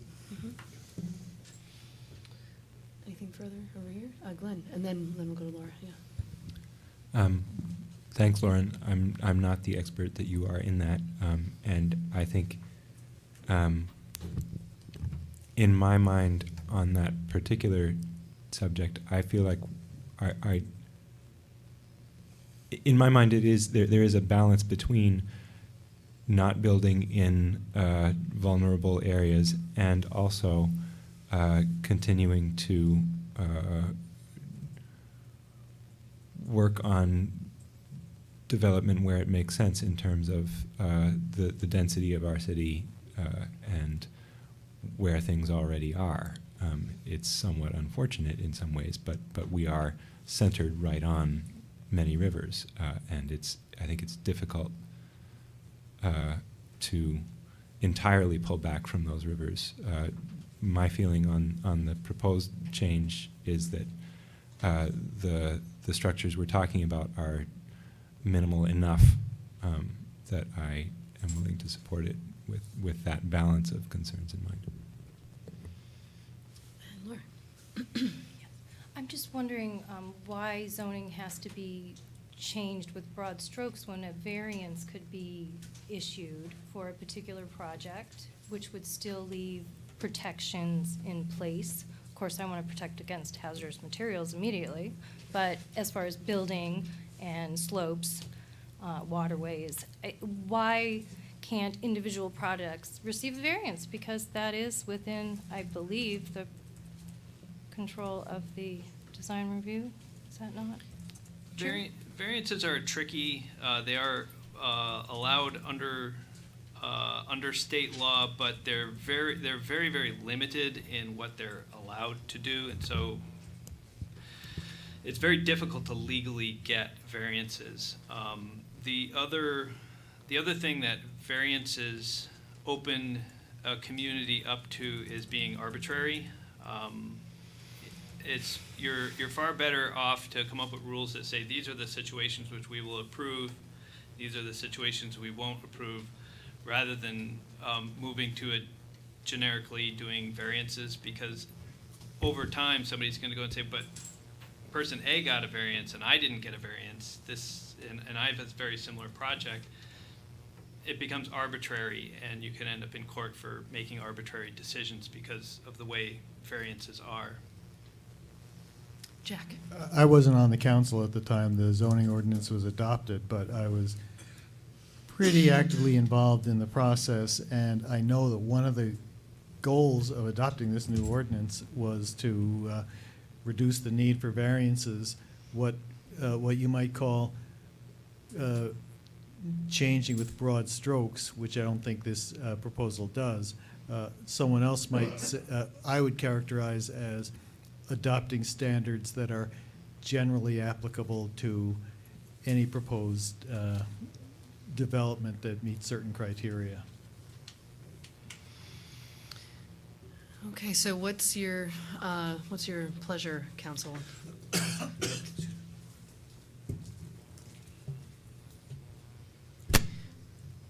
Jack. We got an email from from Lauren setting forth the language. I understand if she wouldn't want to make the amendment because she's not supporting the overall amendment. But so I will move that as an initial, I would move that we adopt the proposed interim regulation with the addition of the following language in subsection D3C. Insert the word is after $10,000, and then after the word contents, insert the words comma, and is not used for storage of chemicals, comma, explosives, comma, flammable liquids, comma, or other hazardous or toxic materials. I'll second. Further discussion? All right, all in favor, please say aye. Aye. Aye. Opposed? Okay. Oh, right, yes, thank you. Are you a nay or abstaining? Nay. There we go. Okay, thank you. And thank you for the thoughtful discussion. Did that approve the amendment, or did that approve The whole Everything. thing. the whole thing? Okay. With Thank the you. that amendment. amended language. Okay, thank you. And so, just as a final thing, these are interim, so they will be valid for only 2 years. So at some point, we will be back to go through a full adoption process, which obviously takes about 4 to 6 months. But this will also give us an opportunity to use these rules for a period of time and then be able to evaluate their Effectiveness. their things, and then we'll be back to adopt them. Thank you. Okay, thank you. Okay, so we are up to talking about the amendment to the dog ordinance. Oh, yeah, question? No? No, I wanted to clear it with Councilmember Bates. She wanted me to read the changed language out loud. That would be great. Before we jump into that, I just want to check in with folks. It's 8:30. Do you need a break? We still good? We're good? Either now or after this, before we Okay. talk about the budget. It's fine. That could be good. I still aiming to be out of here by 10, and I think giving ourselves at least an hour for the budget, I think, would be a wise thing. So I'm hoping that we can, I'm hoping this is not controversial. So let's do this now. Yeah, go ahead if you want to read the language. Okay, so I did send this out as a memo a couple weeks ago. So this would be an amendment to our packet. dog and animal ordinance, our dog and animal control ordinance. It would be under definitions, section 8, nuisance. So what this is proposing to do is make this language align with our other noise section in our ordinances, so it would have the same language. So this would mean, this proposed language would read, nuisance shall mean any dog or domestic pet that chronically disturbs the quiet, comfort, and repose of others by frequent or continued barking, howling, yelping, or screaming. And then we take out the section that says barking, whining, calling, or howling for a continued period of 20 minutes or more. So this takes that whole section out of time and just leaves in the language that's in our other ordinance about noise, so that keeps that consistent. And then that section goes on to say, this definition shall not apply to dogs in a kennel or a boarding facility which has received zoning permits under our city zoning regulations, or working farm dogs that are barking in order to herd or protect livestock or poultry, or to protect crops. A nuisance dog is also one that causes damage to property.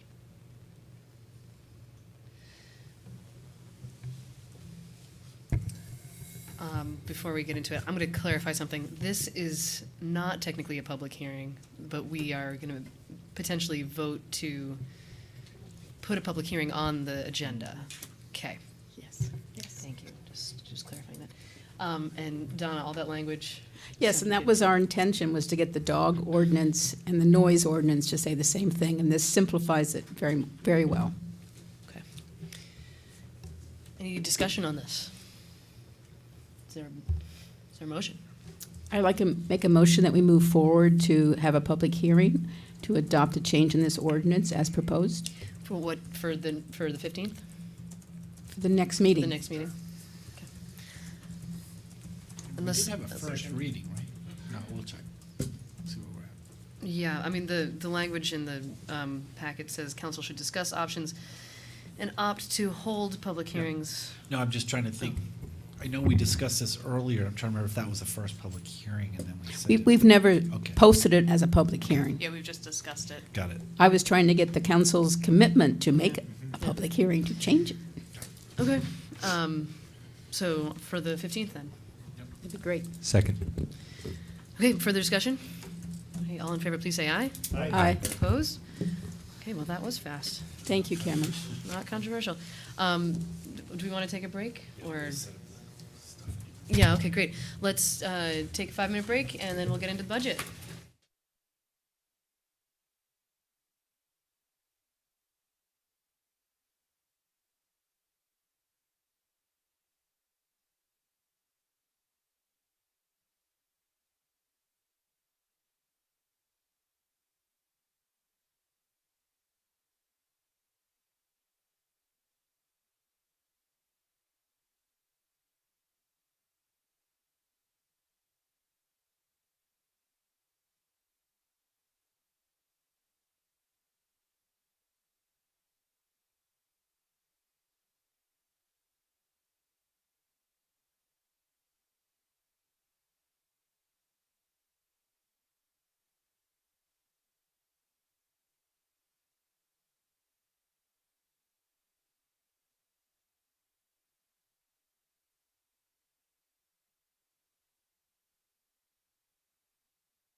I'm gonna move to that seat, or maybe I'll move to Ashley's.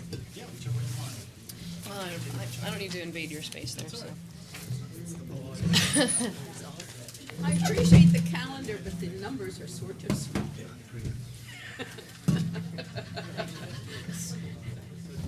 Like thinking you have something you don't. Did you want any chocolate? I don't need reading glasses. I need My naughty distance is chocolate off. right now. It's like getting over a cold. Okay. Yeah, Trying to yeah, think of anything. just really, it's mostly like today, I just felt better. All right. Okay, so we're gonna come back from our break here. One possibility is that we end up deciding on a budget tonight. I would love to get there, we may not. But Bill, did you have anything you want to say to So preface this? just a couple things. Typically, what we try to do tonight is at least have the council adopt a preliminary budget so that when we have the public hearings next week and the week after, we're actually presenting to the public what the council is proposing as opposed to what the city manager proposed to the council. Doesn't mean you can't change it over the next 2 weeks. So, but you know, at least it's a direction. This is the spreadsheet. Now, I will confess, this is a shared spreadsheet with Todd, and he's locked some cells that I don't know how to unlock. So, for example, I am told that the ash borer now should be 14,000. Actually, I can add an extra 4,000 here, can't I? That I can do. All right, that's it. So, so anyway, these are. This, I want to clarify a couple things. The LED lighting bond, I don't think we have to worry about that. We're still putting together information on that, so we may come back with something at a later date, either next year or for fall. So you don't need to worry about that. But I can't eliminate it off the P page yet. I will by next week. So that's really it. These are the items that are still in play, although, I mean, obviously the whole budget is in play. These are some of the things we talked about before that are already included in the base budget. But these are the items that we'd sort of talked about as not in the budget, but things that we wanted to discuss. So we've got the homelessness task force, which the total ask was $56,400. The ash borer, which was $14,000. The energy plan, we do have a place to fund that, so that does not need to be an add-on. We've now got that in the budget. The energy plan? Energy plan, yes. Okay, yep. For now, unless you want to move money around, but that also came from the capital plan. Okay. The downtown Wi-Fi, again, we hadn't recommended it because of the price. The rec center bond, that's $300,000 is at its peak in another year. It would not actually be $300,000 the first year, just to be clear about that. But that's the highest hit. And again, it could be a decision whether to add that to the budget or have us go back and come back and say what we would take out to fit that in. Again, that would have to come from the capital plan. And I don't have in front of me the debt schedule for the first year. Probably by the end of this meeting, someone named Cameron or Kelly will have that number, but it's 114,000 or something like that. Excuse me, Bill, since you're talking, can we interrupt him or not? Oh, sure, yeah. Yeah. So on the rec bond, I guess I see it as a capital. Right. And we talked about the CIP, having things going off, and so the more the staff could look at that and deal with it as a capital versus. Oh yeah, no, that's right. I that'd be think so. But that's a policy question of yours. Is do you have do you add it onto the budget, or do you have us put in? But then we would have to, if you want to put it into the capital plan, which is frankly what I think we would do. We've just got to look at what's in it now that comes out, because we still have to fit it in. And so I would think that you would want to know the consequences of that. Yep. Just for the sake, well, so are you not able to edit? No. That's what I'm not able to do. So, but in the far right column, can you write final numbers? I can make final numbers if I click X's here, and I can add, or I can put minuses in there to change the final number. So, for example, let's say, here's one we know we Could you want to put 'em- do, although it's already in somewhere else in the budget, but just for now. So if I just hit an X there, now that adds that to the final column. So I can do Okay. that. But we couldn't, for example, delete that one because we know it's already in. Right, but as long as it's not X'd, it's not in the final total. So right now, none of, the final total column is here, thank you. The final total column is here, this line right here. So right now, none of those are in. And so I would just say, we leave that out, knowing that it's funded elsewhere, and then when I can write a note on it, I will. So the first year's, hey, look at that, I got it right, wow. The first year's debt would be 114 for 114,236 for the rec center bond, not 300. Not 300,000, but it would then go up to 302,000 the next year, next full year. And that's if we decide to put it on the March ballot, and it's actually, to be fair, even if it's on the November ballot, It's probably going to be the same. it would be the same because. Well, it depends when we float the bond. Yeah, it probably would be the same. Because either way, it's still in fiscal year 21. Right. That's helpful for me to think about, just in terms of like, is it March or is it November? Either way, if it passes, we would have to account for that. Donna, do you have something? Other than, I guess it's still, looking at it within the CIP as a whole, it might not be the same dollar value to our tax property. Is that correct, Bill? Well, so we're probably talking an inside baseball here for those that are following along. We have a set sum of money for capital budget, 2.2 million or 2.4 million, excuse me.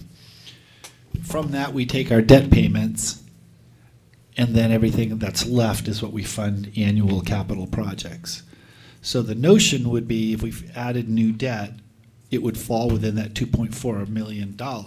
So the good news is we don't have to raise the taxes to pay for it. The bad news is that's $114,000 to $300,000 the next few years that we wouldn't have in annual dollars that goes for streets, sidewalks, and other things. So it's still a policy choice. We're either not spending it somewhere else or raising more, or we could say, no, we're going to raise the capital plan by $100,000 and raise taxes to do that, or cut somewhere else in the budget not related to the capital plan at all. But either way, it still costs us that much money. But right, if we put it in the capital plan, it wouldn't raise the bottom line of our budget, but it would mean we'd have to identify $114,000 of items that are in there, Right. 35,000 of which are the energy plan and 20,000 of which are Confluence Park. So those are in that, the types of things that would be in play.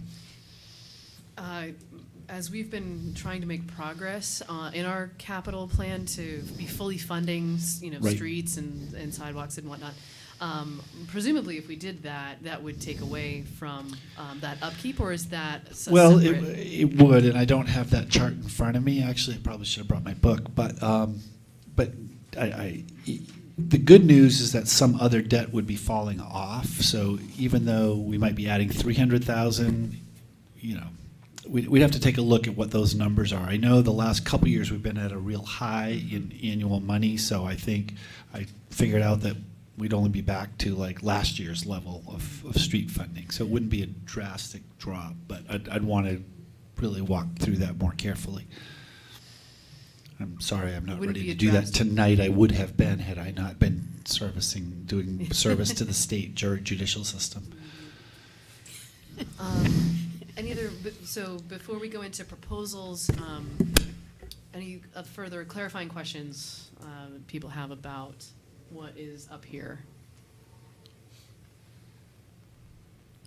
Yeah, go ahead, Don. You said the 35 was already in, and you just mentioned Confluence Park already has 20? Well, so yes, we could. I believe we could find it, and I say that I'm kind of out on a limb when I say that. I haven't talked that, but I did talk with Todd about it when this first came in, and we thought we could probably. Our bigger concern was the other 27 out of the parking fund. We believed we could locate the funding for this. But again, it would either be reducing some other project or whatever, fitting it within the sum of money. The energy plan, to be clear, is we had money in the capital plan already for energy improvements, and it was split into two components, and one of the components was $34,000. And $35,000 was the estimated cost of the energy plan. So we thought, well, that is a place we could go to get the energy plan. So it's that would work. Well, so tonight, if I want the 20 for the park, do I have to put it in, or do I assume that it's there? I would assume for tonight that it's covered. Okay, thank you. If I change, I'll let you know before next week's meeting. One clarifying question I have about the last one there, Can I- CVPSA. I think I'm going to probably ask this of Donna, so as our rep on CVPSA. Can you tell us about what that's for? And I may have some follow-up questions for you. Right, it's a telecommunication study regionally. It's also in partnership, as the council wanted, with Central Vermont Fiber. And we're also hoping to bring in the hospital as one of another partner. And so the whole study is in two parts. It's like anywhere from $50,000 to $85,000.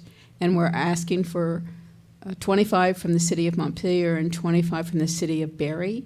And the Public Safety Authority is putting 35 of its $47,000 cash balance in for the project.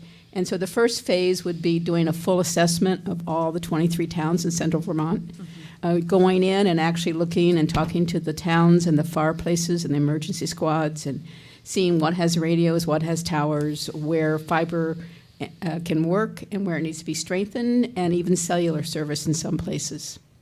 And then it would come back with it. The second phase would be an implementation business plan, like what would be the solution of the problems and the needs we currently have. So we'd be hoping to take phase one to be able to find grants to match to then implement the actual business plan to how we actually make those improvements happen and the partners and the shared revenue. Does that make sense to people? That's helpful. Connor, go ahead. Yeah, now just a question, what if Barry doesn't vote for it? Then we'll have to look to see what we can do as a smaller part. So we want to get the first part done. Without the assessment done, then we can't go forward. I don't know if this is something you've discussed yet, but I'm curious about who's the first money and who's the last money there, because if the range is from $50,000 to $85,000, I mean, if you get 25 from each community and it's only $50,000, then that's on us and not on the CVPSA. Potentially? Okay, it's a good question. I'm sorry I didn't make it clearer in my email, is that actually the $35,000 that the PSA is putting up is for phase one to do the assessment. But we really want to do hard the vendor with the anticipation of a contract for phase two. And so that the first part we would be paying for, and we would go ahead and do that, but we really want to be able to go right into phase two if indeed it passes on the ballot. And if we only get it from one town, then that we have to decide if we want to try to implement enough to help Montpelier and the 17 towns that Montpelier has a contract with. Because Capital West, which now is a member of the Central Vermont Public Safety Authority, has a lot of needs out there, and so it would benefit Montpelier as a contractor with those towns. And are those towns also going to be asked to contribute funds? That, for the next phase, we would hope so, but we'd have to go, again, the Capital West does everything by contract, and that's the whole problem with Capital West, is that they have no taxing power. So you have to go individually to each town, and we may end up having to do that. But this first part that the Public Safety Authority is funding with its fund balance, we hope would be able to go to each town and say, see, this is an objective study of what is wrong, what the problems are, what the needs are, and this is how you get there. And without that, as much as we talk to them, they just shake their heads. And so we're hoping this is a substantial study that people will then look at and be able to quantify what the needs are. Is that answer your question? Yeah, it does. What is the CVPSA's authority to just put something on the ballot? We're the same as a school district.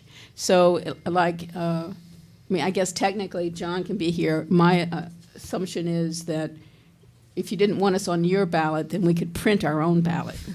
No, is that right, John? Yeah. Yeah. So by at some point you saying, yes, you can be on our ballot, then we don't have to spend the money to print it, but it would be done at the same time at town meeting. Right. So, but it's here because you're asking us to put it into the regular budget, or? I didn't, that's actually, I I wanted just you all listed to. that because it was a new ask, and so it was going to Okay. have a tax impact, and so I thought we should at least make sure we're thinking about that. Like, Yeah, I wanted just you to like be we do when we aware know of We it. have petition And items. so is it safe to say that your CPSA is going to do that regardless? Yes, yes. Whether we approve that or not? Yes, the Okay. lay of the land is, although we would like the council's support in both cities, we Okay. need to move forward and just see what the community consensus is. Okay, so, I mean, one possibility is that we put an X there to just account for it, if everything passes, including that, then we, are at least aware of it, but, I mean, another way to approach it is that this is separate. Not us. And then we just have to make that distinction. Happy to talk about it either way, really, but, I'm okay with leaving it off for now, I guess, unless other people have other thoughts. It's sort of it's almost semantics as to whether or not it. Well, it's not- just. It's not semantics. Well, I'm but it's not sure. very a much like technicality. the items that you heard from the community fund tonight, that they know certain organizations are going out by petitions. Right. You can or cannot assume that they're going to pass. It's up Right, to and you. And they're not necessarily part of they're not in the city's budget Right. proposal. On the other hand, we've always, like, for example, the Keller Hubbard Library is a separate budget item. I Mhm. mean, a separate ballot item, even though we account Yeah. for it because we know, we're assuming we're going to have to raise the taxes Right. for it. Does this 3.6% account for the library? Yes. It does, okay. Yeah, it accounts for everything you've seen. In fact, let's see if I can go back up above here. Yeah, there it is right there. There's the library, county tax, all those kinds of things, plus all the operating costs of the departments, which of course we're happy to talk about as well. And then it basically includes everything and not anything here, although like I said, we've the energy plan and Confluence Park, we think we can fit in, although, like I said, if the choice is to go ahead with the rec center bond, that's going to have a $115,000 impact. Something's got to give. We've either got to raise the money for it or take something out, and then then we'd have to see where those two items fell compared to everything else that was in the list. So it seems, oh, sorry, go ahead, Jack. Yeah, that was what I was confused about as I was looking at this with regard to the rec center bond and the lighting bond, which we're not talking about now, is that I usually think about a bond as a separate vote, which, with the people voting, yes, we authorize a special assessment of X, whatever it is. Yeah, although that isn't really what we've done, when we've done recent bonds, so the most recent bonds, of course, was the parking garage, which is setting up out of its own fund, and then the wastewater plant, which was out of the wastewater fund. But like, for example, we did Northfield Street. The water and sewer portions came from the water and sewer funds, but all of the road and general fund portions are in this capital plan, Okay. within that 2.4 million. So we accommodated for that within that fund. So we didn't actually raise the general fund taxes to pay for it. We just took other things out of the Okay, capital thanks. plan. And that's how that plan is designed to work. But it's also designed to work, and I'm sorry I don't have a visual for this. I promise you I will have it for you next week. That as other debt payments are dropping off, that if you have the 2.4 million is set and other debt's dropping, then your annual is just increasing on its own.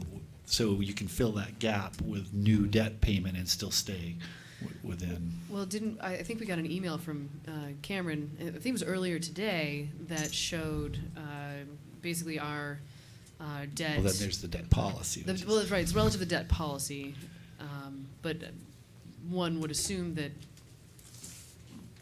the total debt, including the rec, that would be reflected over time. Yeah. With the decrease of other bonds. Anyway, what I'm saying is that there may be roughly a picture of that exists in our email. You have it in front of you as well tonight. I printed them out. Oh. Is that this thing? Yes, sir. Okay, thank you.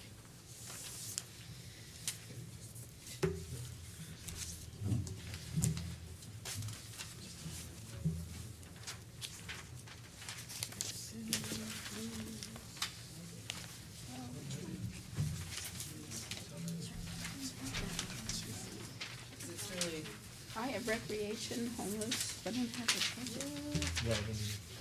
It was on the back. On the back of which one? Yep. The rec one? Right, so the gray bar was the policy limit for debt. The blue is with garage, and OE is organics to energy, I assume? Yes. Yep. And then the orange was if we added the rec in with that as well. But this assumes that we would just bond for the entire amount. So this, for the rec, that would assume that we would bond for the entire value Yes. of doing it, right? And so I'm trying to make that fit in my head with, like, are we reducing projects? Probably yes. Probably yes. Unless yes. If you have your budget books, and some of you may, on page 17 is our debt page.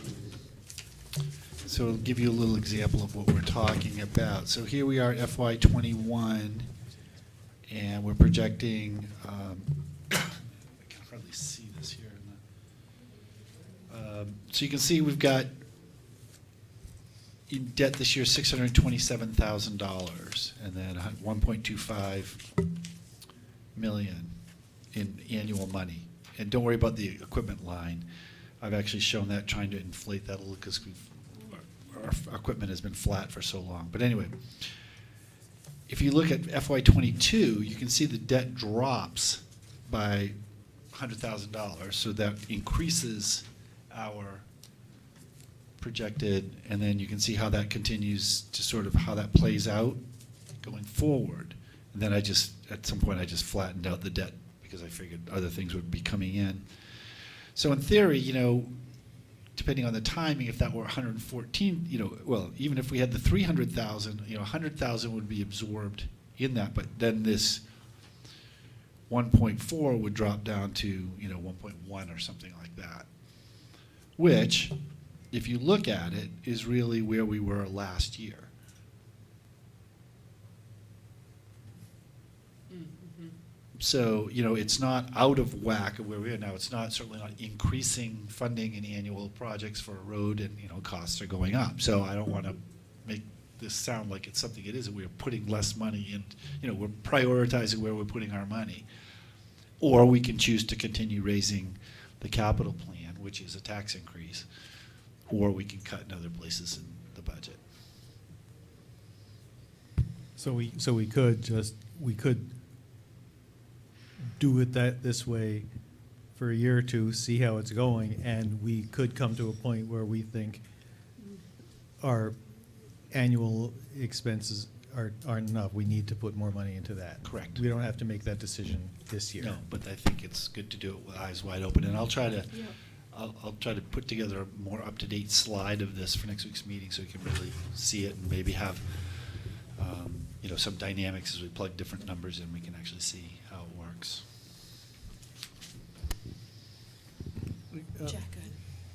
One of the things that I know has been sort of in the background of the debt discussion for ever since we decided on the parking garage and the wastewater facility is whether those sources of debt should be treated the same way as other sources of debt, because they're not within they're not being paid off by the general funds of the city. And I know we have a policy on how much So our debt should be by percentage, but the water resource recovery facility is paid by users, not by taxpayers. Correct. So our policy actually addresses that. It talks about Okay. overall debt with everything in and as a percentage of total revenues of the city. And then there's a separate part that talks strictly about general fund and the percentage of general fund debt. And Okay. I think those charts show those. At least they Gotcha. did.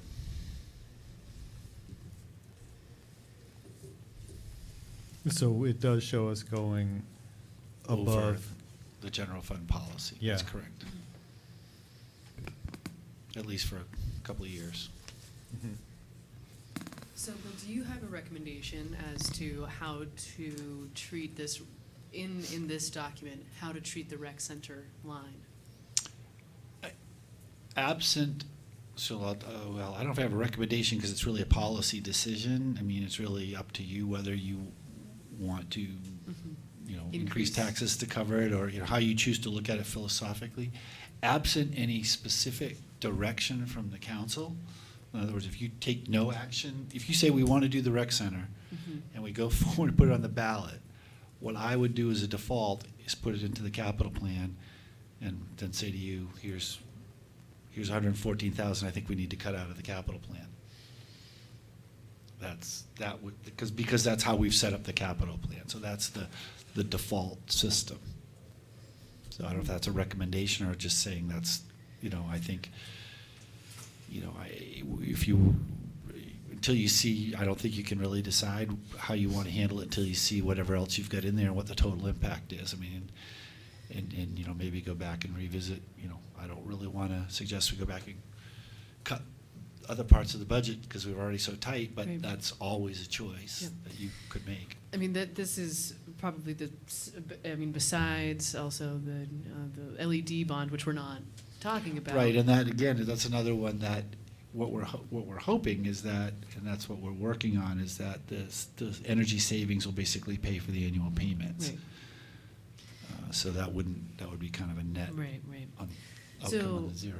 I mean, it's certainly the largest decision on here. Of course, sure. It's a $5 million item. Yeah, and so, I mean, if we just, I'm assuming like we're gonna put an X by the CVPSA, because if we include the library in this number, then we have this precedent for other items that are gonna be on the ballot. So we should probably include the CVPSA on, in this number, right? There's this, right, the precedent. And then, I mean, if the rec center bond was the only other thing that we add to the budget, I mean, that's 300, if it's $300,000. Well, it would be 115 this year. 115, okay, so. if That's it's why a- the minus 185 is there, Okay, 'cause so I if it's couldn't figure it. 115, then that takes us to 4.6%, which. Yes, it does. That to me seems like a lot, but that's also a separate question. I almost wonder if this is a decision that should be really decided in November with that bond vote, if we did it in November. But I would love to talk about just this item for now, because it does play so, it's such a large factor. Other thoughts on this rec issue?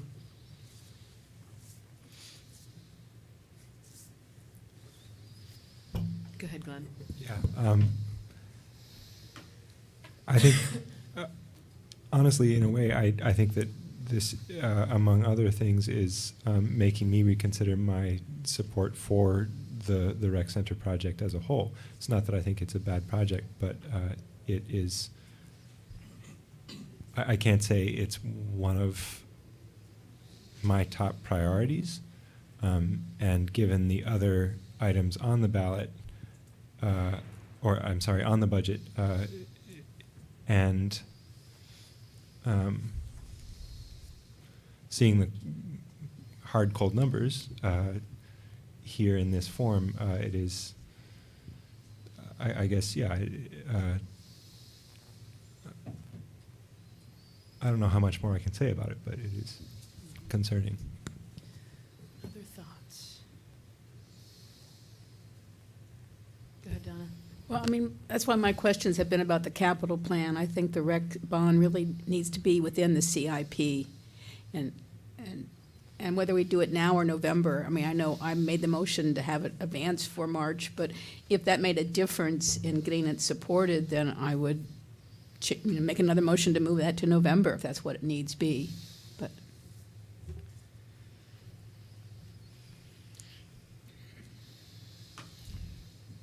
No?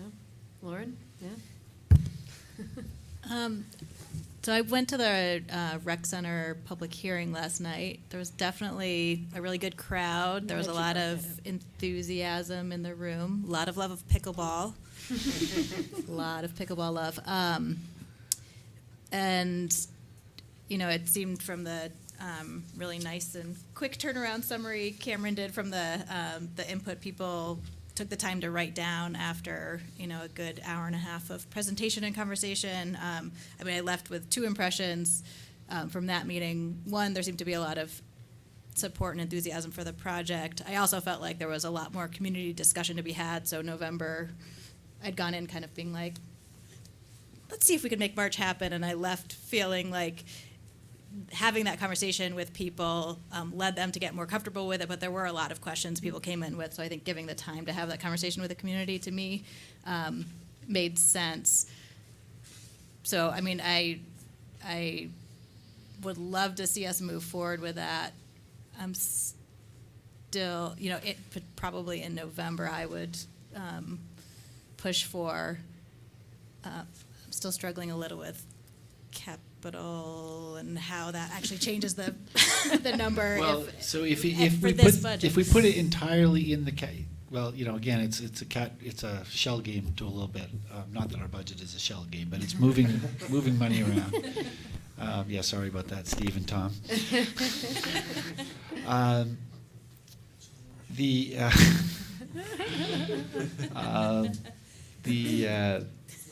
If you put the money in the capital plan, you don't have to raise the bottom line. So essentially it would be a zero impact. The problem is then we'd have to cut 115,000 out of the capital plan. So that would mean, you know, I'm just saying this, you know, we've got 55,000 in the Confluence Park and the energy plan. There's two things that could go. There's, you know, I don't have the list of streets in front of me, but there's whatever streets are in there, you know, other projects would have to then be removed to pay for that. So it's still a cost. It's just not a dollar cost. But so if we took that out, you know, we could keep the tax at, you know, 4.3% and fund it. I just funded everything else that sort of people have shown the most enthusiasm for, just to get as a comparison. But make no mistake, there's still 115,000 of something else we're not doing if we fund it that way. Or we add it, we say we're going to add that on top. If we ended up doing it in November, I mean, it seems apparent to me that we're going to need to do it at some point. Yeah.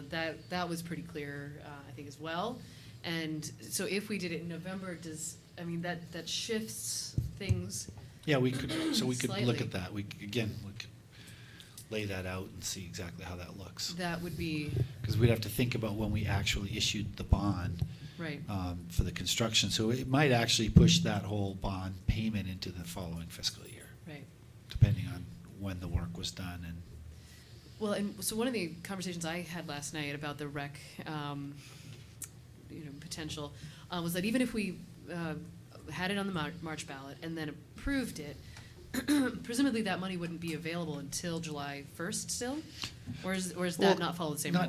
Well, I mean, it's once you pass a bond, you can start, you can do it anytime. We get a bond anticipation note, Okay. or we, can do a short-term borrowing to spend money. For example, the parking garage is a good example. We've been spending money to develop the project with borrowing, assuming that we're going to be able to issue the bond. But that bond was a year ago, November, and we still haven't floated the bond because we're in limbo with it. So those bond authorities last a few years. Sometimes Sure. you don't issue them immediately. So, you could pass it in March and still not, what'd they say, half a year, if we.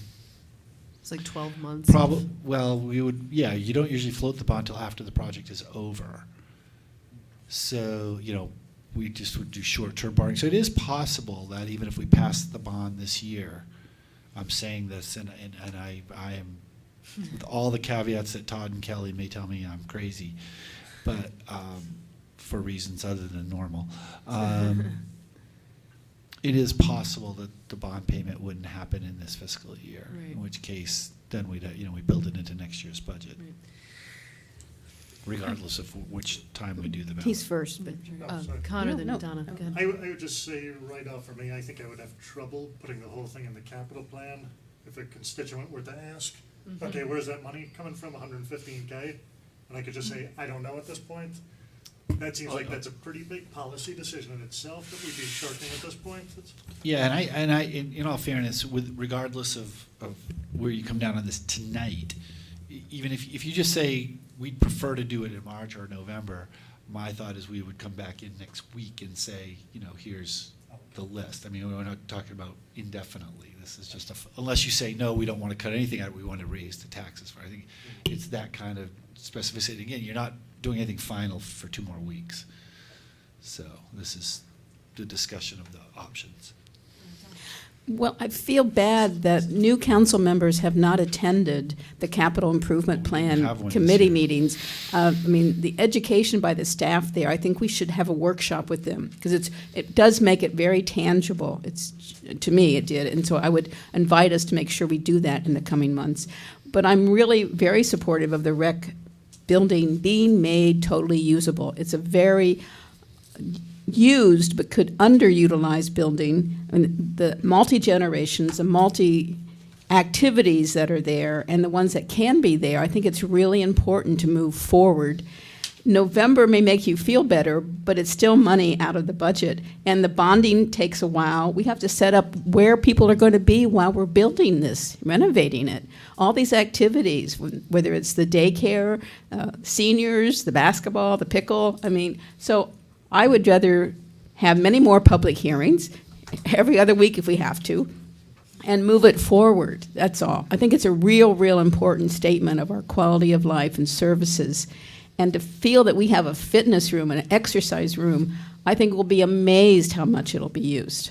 So I feel strong about it, but I do think it belongs in the capital plan. And if we need to add money to make it happen in the capital plan, but that's where it goes for me. To point you to this, if you have your budget books, on page 53, 54, and 55. Is that in the general fund? Yes, that would be in these books. Right after the tab, right after the CIP tab. There's a CIP tab. You can see, so we're in FY '21, that's being proposed. So you can see kind of how that breaks down. You see the debt service at the top, the annual capital, the equipment, and this is showing the additional 25,000. And then it breaks down roughly into the categories that we budget. Then if you go to the next page, you'll actually see the specific projects that are included in those dollars. And then there's a summary so 380,000 for streets, 25,000 for bridges, 55,000 for retaining walls, 121,000 for sidewalks, and 176,000 for storm water. That's where this money would come from. It would be, out of this list of things. Or we could raise the budget. Right. And I would just say this list of things is what I hear more about from constituents than any other thing in the budget. So I'd just be very wary on this. So I think where I'm at right now is I agree that I don't want to see this list of things cut, but I do want the rec project to move forward, whether that it's in March or November, and so I am not totally clear as to how much we ought to be including here, if it's different from March versus November. Well, we need to figure out when we would actually be making the bond payment. But then that does potentially kick us up to at least, Well, that's if we funded everything else.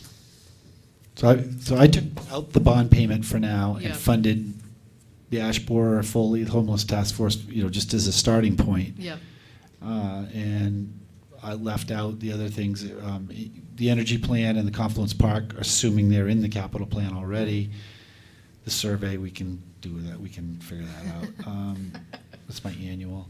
The bond that we're putting off, we have, anyway. So just to get some sense of what that looked like, so you knew where you were at. right. Well, and if we include the rec, so we're at 4.3 right now. We have yet to talk about those other things specifically, but Right. Actually, could we take out the Ash Borer and the homelessness task force for now? Sure. So, anticipating that we're going to have a conversation about them, but then if we include the rec center bond. So without them, we're at, 3.8 now with CVPSA, and we were at 3.6. And then if we With the add rec in the rec center, but knowing that would be a separate That would be 4.6. bonded issue, that'll be 4.6. How do people feel about? So you, if I'm hearing you correctly, Donna, you would be more in favor of not having it basically raise taxes, having it come from the current capital plan. Well, there's 2 points. One is really knowing when we're going to bond and incur the cost. And secondly, in what way within the capital plan are other things moving out? Yeah. And does it need does it need the 114, or is it 50,000 more? I mean, we may have to increase the capital plan, but again, even doing it now, when does that bond start having payment? Yeah. Right. So I feel it's a little illusionary to put it right there at the beginning of the Sure. FY year. So one possibility is that we could hold this as a placeholder for now, know that we need to revisit it. Yeah, and and we'll have then- that all for next week. Okay. Okay. So maybe we can move on from this conversation, unless there's other thoughts. Well, I just think that, there's a nice turnout and everything for last night. I had a different meeting last night. I do think that the voters of the town are going to come out and support the renovation of the rec building. I think it's going to be a valuable thing, and we've seen just in the last couple of weeks, there's been a lot of news coverage on TV of the new YMCA up in Burlington. It's a nice, beautiful place, a lot of light and nice new equipment and everything. And I think if people can imagine our rec center being something like that, I think people are really going to be enthusiastic about it. So I do think we should. I think we have to move forward with something. I think we should move forward with something that people are really going to want to like and use. Fair. Any other comments about the rec at this point? Okay, other thoughts on other topics? Anybody want to advocate for something? Go ahead, Well, Donna. I'm going to talk about the ash borer. I forwarded you all an email while Bill first started talking that Alex sent, and he's available for questions in the back of the room. I had felt that the council had made a commitment of $10,000 a year, starting to really build a fund when all the trees start getting infected, and that we have to deal with it. And we luckily got a head start on it, thanks to the tree board and the parks staff. But I feel we can't ignore it. And Alex laid out where the 14 would go. And I think we have to address it. The trees are essential. We need to protect them. Alex, you want to say anything towards this? Help me, help me. And did you see the email? Did you all get it? Okay. Yeah, I see. I just got it. And so like that first expense, I believe is not going to be, once you have that portable sand saw mill, you'll be using it for the continuous treatment of the ash borer. Is that correct? Yeah, so first, I think this is on, so first of all, sorry about this is so late. I'm gonna write it off to sort of a weird twist of fate that happened back in the FY20 budget Congress, which is when we asked for $14,000 for FY20 for the ash borer, and by total coincidence, there was $14,000 or thereabout currently in the ash borer reserve fund. And Todd and I just had a miscommunication, so I asked for $14,000. He saw $14,000, and he said, "Okay, perfect, we're all set." And really, what I wanted was an additional $14,000. So this year's $10,000 on top of last year's $14,000. I didn't want to ask for the full $24,000. Some things have been cheaper. We've gotten some grants in the meantime, so I asked for this year's $14,000. And the intention is that, the background is that the EAB problem is, it's a 10-year window, and the biggest impact is in years 6 through 8. And just based on what we're seeing around town, we feel like we're in year 2 through 4. So we want to spend the money before the impact so that we're ready and set. And I think we're doing, frankly, I think we're doing a great job, and I thank you for supporting that with the last couple of years. So this feels like the last year. Set us up with the equipment that we need. We feel like we have the right staffing situation, and I probably won't ask again next year. I say categorically. Well, you'll need the stuff the inoculation that you do on the trees, right? Yes. But that's more reasonable amount here. I was trying to find out, what is that? 2,000, 3,000, but as the trees get more, that will go up. Yeah, so there. Okay. Okay. Thoughts? Go ahead. Yeah, I'm just gonna make another plug for the lobbyist position, probably, oh, sorry, are we good with that? Well, I'm let's, here, you know, can, I can go fast. Oh, I thought you were moving before, on, sorry. yeah, anything regarding EAB and this request? Go ahead, Jack. I think we should be doing it. I think that it's coming. We know it's coming. We need to be preparing to. We need to continue to work on addressing it. Glenn. I would agree with that. It also feels to me from all of the presentations on this subject that we've heard over the last couple of years that this is money that we spend now so that we spend a lot less money in the future. Because if we're not on top of it, it will end up being significantly more expensive to deal with the larger problem that we will have neglected. So I agree. Any other thoughts on this? Okay, I will say for myself, I'm also interested in this, especially knowing the background of this was basically an effect of a miscommunication, and knowing that we'll be able to use the mill every year afterwards. One question I guess I still have. Well, so I'm just looking at the requests. Replacement plantings, are those for trees that have been taken out? Yeah, so, yeah, basically, the idea is those are for trees that are removed. Okay. As a result. Presumably also with the insecticide treatment, there's some trees that we're just gonna keep injecting every year, because they're, continuously, right? Or regularly. So, I assume that should eventually be just built into the budget, right? Because that's going to be an ongoing expense. Is that more or less? And that piece of it is not, I would say that's not a burdensome part of the budget going forward. Okay. Once you have the staff that's trained and you have the equipment to inject it, an ongoing pesticide, that's just a little budget line. Right. So is the staff training line, is that for the insecticide treatment? Yeah. Okay. Well, no. Oh, okay. That's a tree risk assessment training. The staff, we're set on the insecticide we treated last year, we'll be treating this year, so we're Okay. there, we have the equipment. The staff training is about safety. Okay. Dealing with these trees. Okay, fair enough. Yeah, Lauren.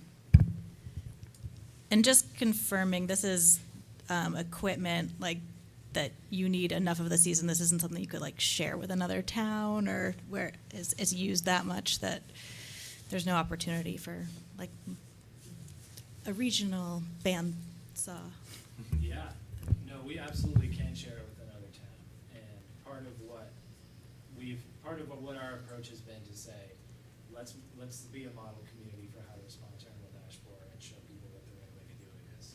And so what we want is, there are a lot of surrounding towns that are gonna have wood, ash that needs to be processed responsibly. So, Alec, would it be possible for you to come like sit here Sure. so that you're Speak in the picked up mic. by some microphone? Thank you so much. check 1, 2. Nope. It's the big one. Big one.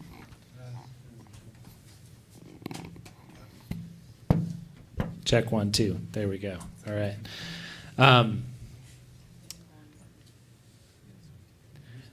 Let me start with just our own situation. So with Montpelier, a lot of towns have, I want to say it's a luxury, but they have the ability to remove an ash tree, and the most responsible thing to do is just to leave it there.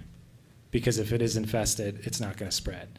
So if you are East Montpelier, that's their approach. They're just going to leave it there. It's on a rural roadside. It's no big deal.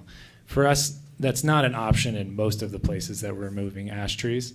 So the purpose and the thinking behind the mill was it's going to allow us to bring a mill to our tree and create an added value product out of all of this, potentially valuable wood, instead of just chipping it or burning it for firewood. And then the regional piece is about, well, can we be a model community where people can, other surrounding towns, and we have sort of a EAB containment site in place. People can bring us wood. We can have our community firewood program. We can have, a mill that can mill up this wood and also do the things that the park regularly does, job training for youth and education programs. So that mill is sort of tied into our mission and the Emerald Ash Borer response. So to answer your question, we can definitely share it with other towns. It's not like we're going to be milling wood every day. We have no aspiration of running a mill. We have a lot of other things to do. But we haven't beat the bushes in other towns to say, hey, can you chip in for the mill? I mean, frankly, I think it's a good idea. And the way that we can capture that retroactively is to, there's a product there that comes out of the mill that, I'm not saying it's going to be a profitable. Pay for a Rexa? Yeah. Can you rent it? Can you rent it? I'm not going to sit here and tell you we're going to be turning a profit on the mill in the Parks Department, but it could pay for itself over time. Yeah. It sounds like there's general support for that one, so I'm glad we have an X there for now. So I recognize we're not really voting on it quite yet. Well, I hope we do get to a point where we're voting at the end, but thank you. Is it okay if we move on? Yeah. Okay. Connor, do you want to talk about the lobbyist thing? I know I've made a pitch for it before. I just want to throw it out there, $6 billion budget, state budget up there. And what's scary to me is we don't know what we don't know. Some of these lobbying firms have 5 different staffers at any time sitting in the Appropriations Committee, Transportation Committee. There are a lot of opportunities that we don't know about that we can tap into. The other thing is, just being a Dillon's rule state, we are at the mercy of the legislature in so many different ways. So if we're really serious about some of these charter changes we want to have enacted, it makes sense to have some sort of presence in the State House all the time to make sure we're pulling the right levers and getting these things through there. We have things on the wall right now that may not get passed unless we talk to the right people, get the right people into committees. But again, sometimes it's 15 minutes. You gotta go testify here. I hate contracting out. I hate contracting out on anything, but we don't have the resources in the clerk's office, in the city manager's office, to actually have that presence at the State House. So I think this is something that could potentially pay for itself. Look at the microtransit. We're dedicating $40,000 in microtransit money. That might not happen unless it gets through transportation this year in the State House. So again, we can play ball in all this, but it doesn't matter much unless we actually put some skin in the game and put some resources into getting over the finish line. We all have full-time jobs. We can't be over there at the legislature, sitting at the committee, testifying all the time. So I think we need somebody at least who can give us the heads up when this happens, because they won't give us the heads up. The committee staff won't give us the heads up. I don't think the chairs of the committee will give us the heads up. I think we need somebody on the ground working for us, like Burlington does with Primer Piper all the time. That's just my piece on it. Jack. I may be disclosing communication that wasn't meant to be public, but oh well. It's no. When I talked to Mary Hooper about this idea, to say, what do you think? Is there $10,000 worth of money there to bring back to the city? And Mary's reaction was, well, she's really doing everything she can to get payment in lieu of taxes for the city and bringing in the money that there is to get. She observed that we have not really used our delegation to work on substantive lobbying the way we could, and the way they would be willing to if we asked them to. We have just thinking of the the non-citizen voter charter change. It's in this, as I recall, it's stuck in the Senate, and all three of the 2 out of the 3 members of the Washington County delegation live in Montpelier. All 3 of them are supportive of this issue, and I think we can rely on them we can call on them to work on this. So I like the idea. I don't really think it's cost justified, although it's one of those things. It's like hiring a fundraiser. You never actually know. But I think it's hard to put the money in for me. Go ahead. I would say just an issue like the homelessness issue, right? $57,000 we're being asked to pay for out of that. Is this a responsibility that really falls on the city of Montpelier, or is it a statewide issue? And as the Human Services is developing the list of what they want from the Appropriations Committee, do we need somebody actually putting us into the conversation, saying they're doing more than their share? And I don't know, like Mary's in Appropriations 24/7 there. Is she in these other committees? It's scattered. I agree that we should be sitting down with the delegation and coming up with a legislative agenda each year and letting them help us. But I'm not seeing it happen right now. So if this could be a catalyst to have a comprehensive legislative agenda for the city, I think that would have some value in itself. One thing I would say, I'm sorry, No, go ahead. is that we got the funding for the overflow shelter, or the warming shelter in Washington County, and I think because of our representatives in the legislature.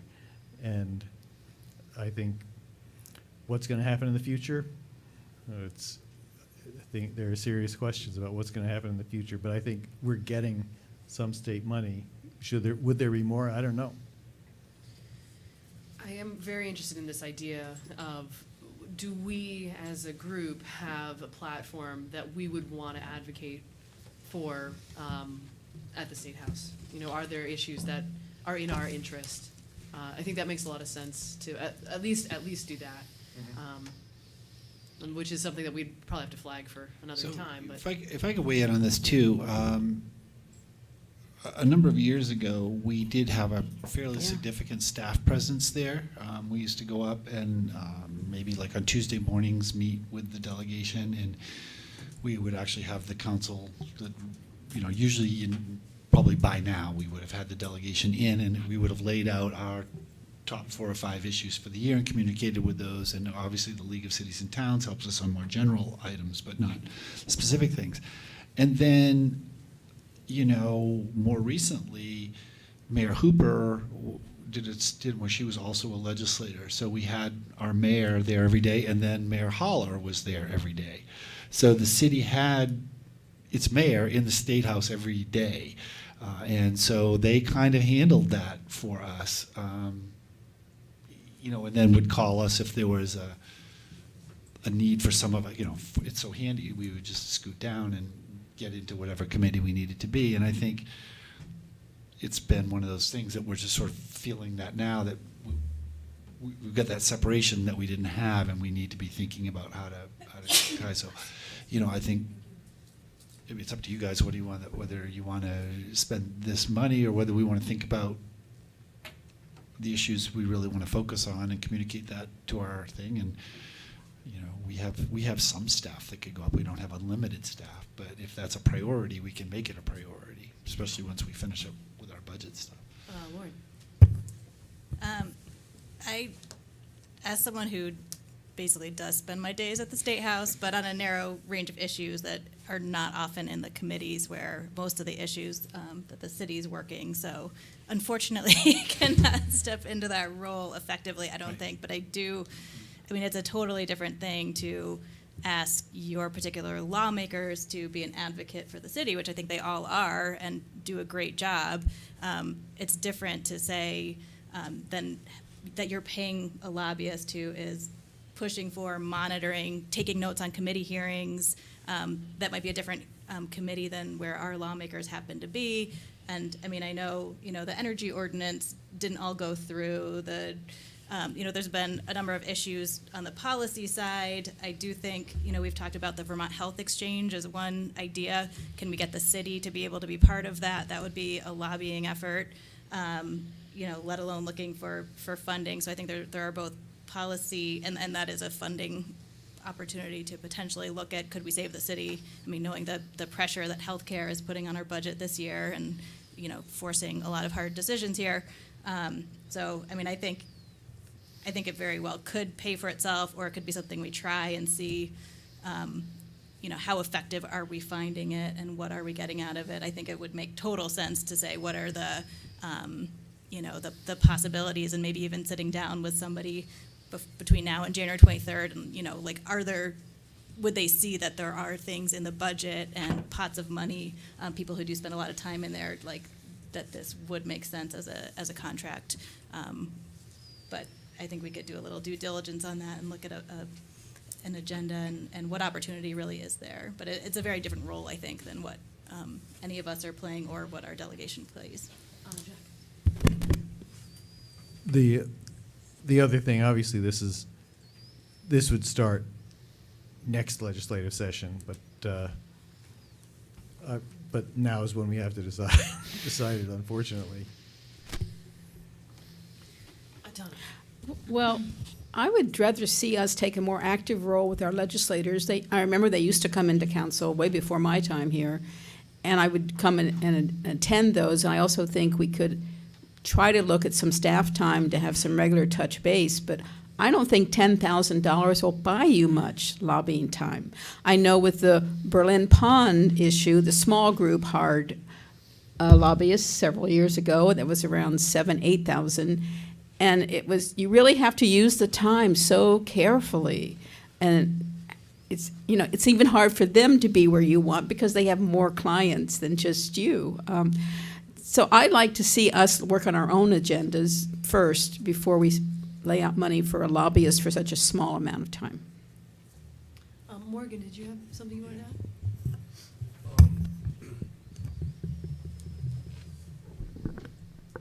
So first off, I want to kind of second what Jack was saying, that we could do more with utilizing our current delegation. I think that's we have a good asset there. Two, I agree with what Donna was saying, that you might not really get as much as you'd like to for 10 grand from a professional. What I was thinking was, I'm not looking to do this. I've been out of it for 4 or 5 years, don't want to get back into it. But years ago, I used to go up there as a citizen, and I used to monitor. I watched, quiet, just sat there, listened, and then when things came up, I was kind of ready, and it wasn't like a bull in a china shop. And I kind of, people knew me, they've seen me around. We got people in this city, seniors and others, and some of them have some experience with this kind of stuff. Why don't we reach out and ask somebody, hey, could you spend some time up there? Not every day necessarily, but and if you get a crew, who knows? I mean, but even if it's just one or two people, they might be willing to do that. Just not testifying, just sitting, finding out what committee's doing what, check the boards, check the outside each, door, see what the agenda is, and find out if there's been changes. And then with the ones that you want them to sit in, they can sit in and listen, take notes, give a call when something comes up to City Hall. I mean, you got people in the city that I bet, I'd be real surprised if somebody wouldn't be willing to step up to do it. I did it on my own, and there were others too. I was focused on homelessness, housing, and mental health, but, I looked out for stuff, and I'd let people know. And you wouldn't need 10 grand. Have a program where if somebody's doing this, you get them set up for a meal card, for meals up at the State House, instead of them doing it out of their own pocket. And that way they have the energy and stuff to do it. And also, the cafeteria is the best place to network, with legislators and stuff, I'll tell you. And sometimes the best networking is you don't talk shop, don't talk business, just develop a relationship. Anyway, I've gone beyond my time, but Yeah, I should have timed you. anyway, that's my 2 cents. Thanks. Great, thank you. That's a great idea. That's a good idea. Glenn? I guess I just want to say that this whole conversation has been a good education already. I think it's a really interesting idea to hire a lobbyist. I'm not convinced that we need one right now, but part of that is because of ideas like Morgan's, or the possibility that some staff hours might be available for particular things, or that we could come up with a legislative agenda that we would more specifically pitch to our delegation than we have in the recent past. So I guess that's where I am at the moment. I don't feel like I would necessarily need to fund this now, but it's a great general idea. Okay, I feel like I'm going to lose this one. I was going to say that I feel like I'm losing this. So come on. I do think we should, at the very least, come up with a legislative agenda every year. I feel like we're behind the 8 ball right now, and that if we went around the room here, would we know what committees every one of our issues is in? I don't think we do. I certainly don't. And I could see some citizen involvement in this. I just hope we don't put together a committee who says something like, okay, we need a consultant for $10,000 to help us design a public policy subcommittee to actually get this done, There is some value, and I'll continue pushing for it the next year, to having 5 staffers across the State House and all these different committees, watching things, people who know what to watch for, who know what pots to dig into to actually get this money. And I feel a little vulnerable that we don't have that now, and I feel like it's a little hollow if we pass these charter changes and don't put the muscle in there to get these charter changes passed. So I'll say my piece. We don't even need to vote on it. I can look around right now. I can look around right now. Don't even need to vote. Just add briefly. I have the same sentiment as Connor. I think a policy agenda is a great idea, and getting our ducks in a row for whatever we can do this year and getting ready for next year. Maybe I've just been around too long and I'm very cynical. It's not monitoring, it's also pushing and knowing who to talk to when. It's a whole skill set that's it takes a lot of work. And so if we get to the point where we really have developed that policy agenda that we feel like that kind of investment would be meaningful, I think it would pay off for us. Thank you. I agree. in terms of this legislative session, do you think it's still worth, trying to put something on the agenda for February? Yeah, I mean, I was just writing down issues, and again, I think we need to think about Montpelier specific issues. Yes. Because we are covered on municipal issues, at least in theory. I just wrote down what we've talked about tonight: microtransit, getting us into the exchange, our charter changes, of course, human services funding for things like this. I mean, those are, I think you target 4 things like that that are really ours, and we find the committees that those are in and the people they are. And if I know that those are our priorities, we can communicate those to our delegation, and then we can go up there and do it. If that's, I mean, I just made that up myself. You may want to, I'm not saying that's the official one, but Okay. I also don't think we need a 20-page or even 20-item agenda. I think for us, it's easy if it's really targeted and key. So maybe we can plan on putting that on an agenda Whenever. next week, Sometime. February, whatever, soon. I think that's a great idea. So I think we're ready to move on from that topic.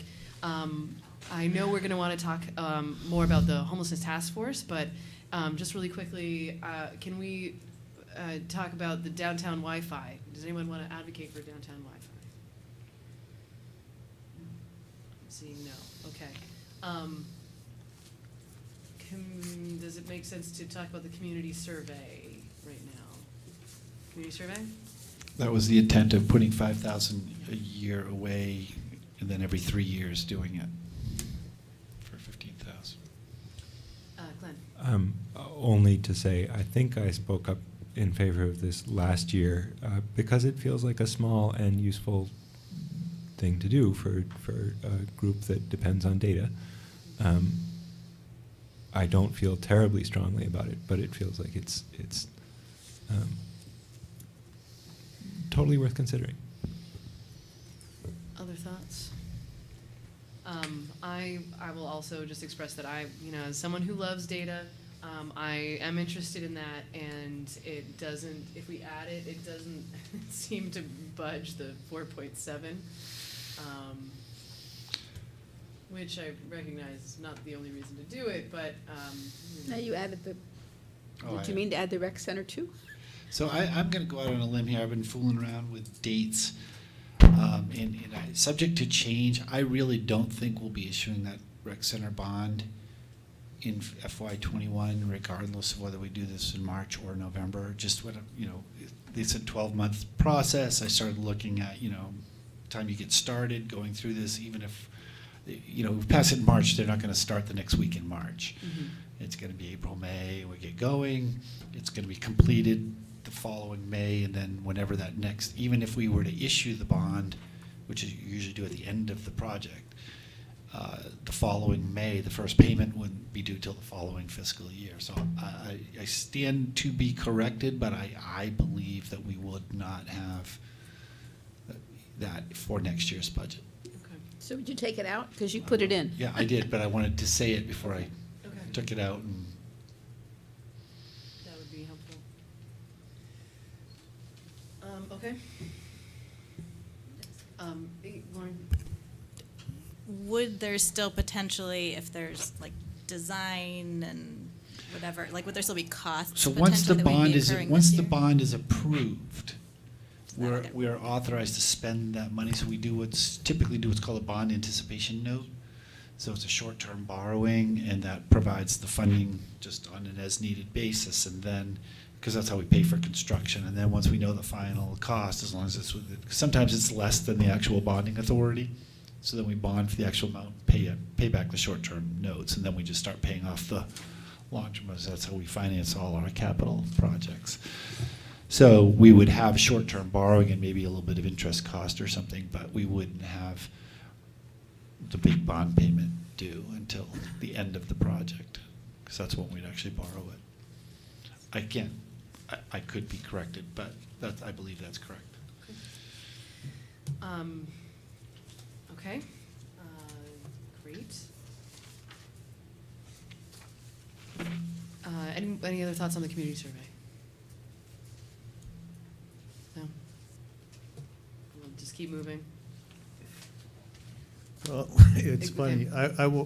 I had a Transportation Infrastructure Committee last night, and we talked about a variety of things about needs for data and needs for just planning for to try to figure out what our needs were. And then I woke up this morning at 5 o'clock and I was thinking, well, what could we have in a survey and how could we get that information?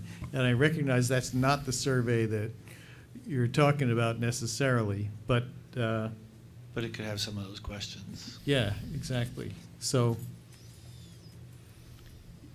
I see the value of it. I'm not arguing strongly to put it in, but I see the value of trying to collect some information.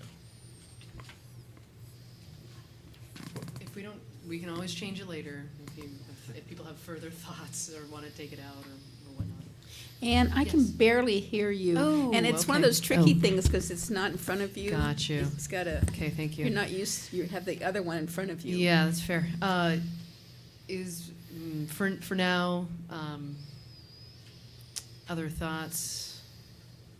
No? About the survey? About the survey? Are we basically at 3 and 3 right now? Or are we? What do you think, Connor? I'm kind of agnostic on it. Okay. Well, Let's leave why it do in we for now. leave it in? Yeah. Fair enough. It's not actually Take increasing. it out. the And when we have a more, when we have dealt with the big one, the homelessness, Yeah. then We we can can come put back. it in and see what it does. Okay. But I'd rather. Yeah, maybe let's take it out for now and we can come back to talking about it, if that's all right. All right, so the homelessness task force. Okay, I realize that we are at 10 o'clock right now. I'm okay going to 10:30.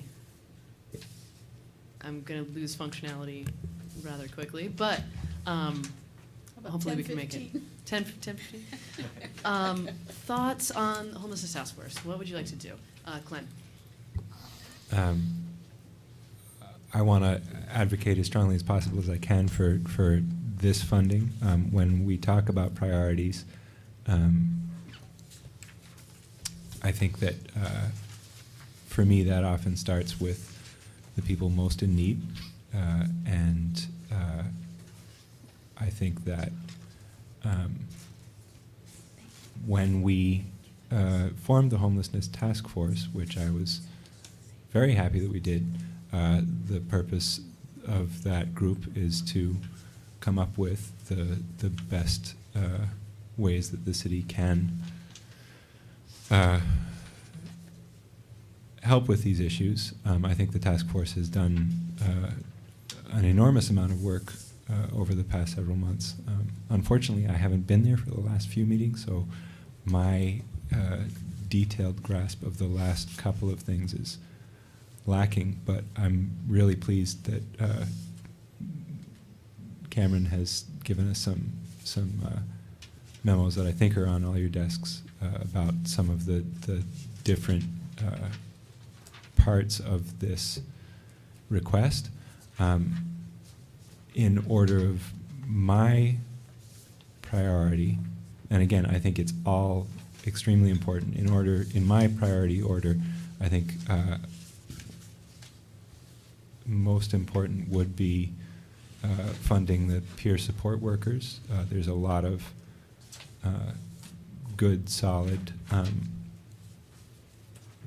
advocacy for why that is useful, in addition to the clinical social worker that we have through the MPD proposal.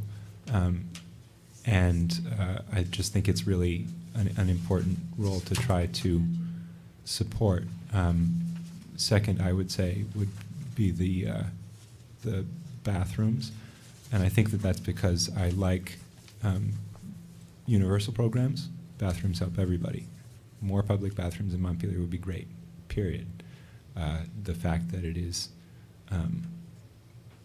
more of a need for some than others is just one more reason why that's a good idea to put it in.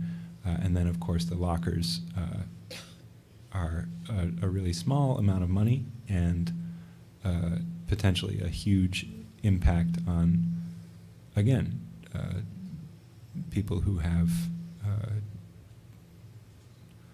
significant problems that they have to deal with. If they have a locker to keep their sleeping bag dry, that's a huge impact.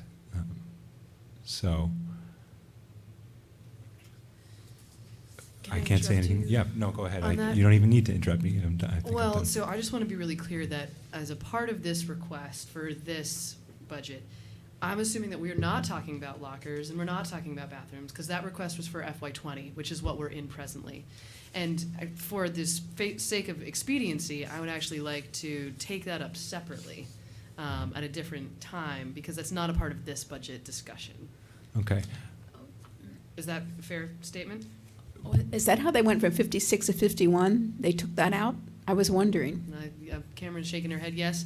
So, I mean, I'll just project here. Can you come up and use the mic? Yeah. Okay, thanks.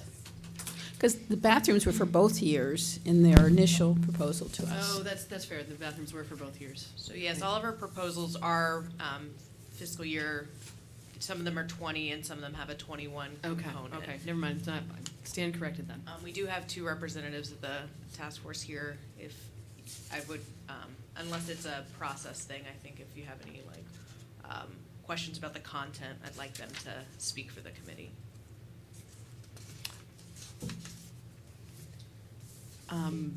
Just to clarify, did the lock, it makes sense to me that the bathrooms would have an ongoing Yes. FY21. The lockers do not have an ongoing cost. The lockers They're do not. just a 20, fiscal year Okay, 20. so- So the bathrooms and the lockers have a fiscal year 20 ask, Right. and then everything else is fiscal year 21. Okay, so we're not talking about lockers necessarily in this budget? No. Okay. I just wanted to make sure I was clear about that. Thank you. Right. So Anything yes. So further? no, I guess I would just say, since we're talking about the 21 budget, and I was corrected about the lockers, in order of priority, the peer social worker and the 21 portion of the bathrooms. Okay. Other comments? Donna? I would like to hear from the chief. And your budget has a social worker starting this coming year? No? Yes? Anyway, would you clarify that for me?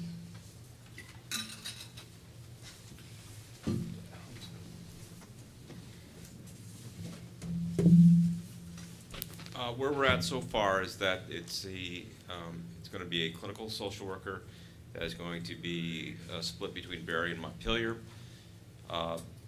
Whatever the match is, but it's going to be the same amount for both Barry and Montpelier. Montpelier, we put in 16, but the range was 16 to 20 per community. And then also, I was informed by Mary Moulton from Washington County Mental Health Services just the other day that there is the commitment from the Department of Mental Health for I want to say $40,000. I think $40,000. And then we're still hopefully going to have UVM Medical Center join us in that partnership for an undetermined amount. That's where we're at. And also, not depending on how, I still have to have a follow-up conversation with Ken Russell. Also, just to kind of go over, for example, he just put out what is what the social worker, as an example, some of the statistics, and of the one from the Burlington Church Street Marketplace, and some of the efficacy of that program that was actually started by then Chief Mike Sherling from Burlington PD to get that program many years off the ground. So there is some support that also we think that this position can do to also help our, reach out to our homeless population as well, and in some cases, direct them to some services. And I certainly am clear-eyed to the impediment that may have for some of the population as well, because that person is going to be probably attached to us, the police, and some people might not be comfortable with that. So we are also sensitive to that, but we think there's a lot of opportunity to do more than just pre-crisis calls and that kind of thing. But that's the funding mechanism. That is what's in place at this time, and so we're. And I just talked to Representative Peter Anthony from Barry yesterday morning at the State House, and because again, there's a legislative component, and Representative Hooper is also supportive and following this very closely as well to make sure that we have sustained funding from the DMH side. So Barry and Montpelier would have around 16,000 each. 16.5, was it? 16 to 20,000. Oh, 16 to We put in 20,000. 16,000 on the Montpelier side because I wasn't sure. Okay. And then that goes added to the 40 that comes from Correct. Washington because- County Mental Health? Yes, and this would, and this would actually be a position that would be purely a Washington County Mental Health position supporting the 2 police departments. And some of the conversations we're having right now too is, for example, Anna Noonan is concerned about, what are the statistics as far as how would this change? Because one thing we're trying to do is not only support people and improve their situation and minimize crisis, but also are we making sure we're adequately diverting people away from the criminal justice system, as well as Right. diverting them from emergency department visits if they don't need to be there, and help them where they're at. So Mary has submitted a lot of the Chittenden County statistics to Anna, as well as to the so that's kind of where we're at. So there's a lot of pieces to it, but the commitment is strong, and we're very fortunate that we got the commitment from Department of Mental Health. And my other question is, if it doesn't pass in Barry, I mean, it's not a standalone item, it's within the police department's budget?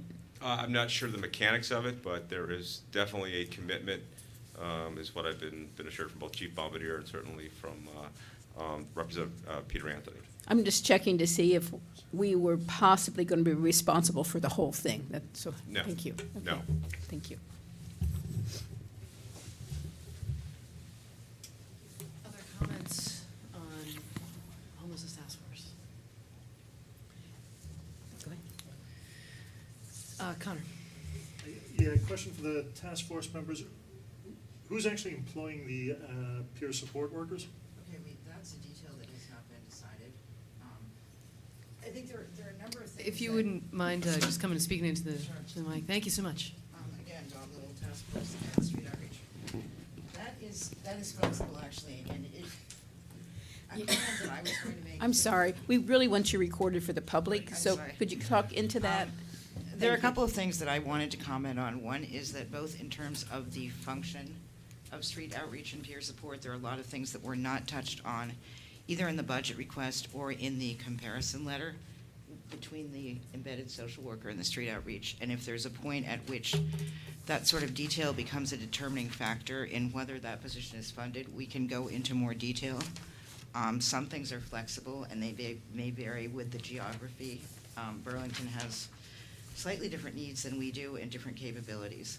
So in terms of some of the details of who is being hired, I know last time you had brought up the question of whether it would be more cost-effective more advantageous to hire one person full-time, and we feel very strongly that hiring 2 people allows flexibility and allows us to close some of the potential gaps that we are trying to address. The police obviously don't take weekends off, but many other services do, and if you have 2 people, it's a lot more likely that you're going to be able to address that.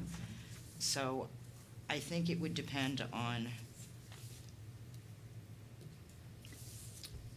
the specific needs of this area. We would want more input from the different agencies involved, but that would be flexible. We have to look a little bit more at how that would affect both the focus of the position and the limitations of the position, I think. So that could be, that could be flexible. We're not extremely attached to one thing or another. We had thought maybe a peer organization or, one of the current providers would be the way to go, or maybe not. I think just having someone out there doing it, because again, the strengths are the fact that it occurs after hours, it occurs geographically where people are, and it is something that allows you to intervene at a different point. I mean, I think it complements the social worker, but I think part of the goal is to intervene before it becomes a matter for the police or the emergency room, and street outreach can sometimes save money by doing that. Part of it is also maybe to take a little bit of the weight off of the emergency services and the more highly specialized people by, at times, helping to deal with people who have chronic low-level involvement with the emergency services. That might be something that a street outreach worker could reduce the overall cost in dealing with these people again and again. And also to deal with some people who don't normally come to the attention of the existing services. So it may depend on what people decide is the priority in dealing with the homeless population in Montpelier particularly. I'm losing functionality really quickly too, so my apologies for that. Yeah, I feel you there. Other thoughts? Could you talk about the general responsiveness fund? Because I'm having a hard time just grasping what it's for, whether there are other resources that could serve the function that this fund is designed to serve. There are a couple things we are looking at as possibilities. One is that apparently there are a number of unused vouchers in Vermont because of lack of case management support, because of lack of landlord support. Landlords don't want to.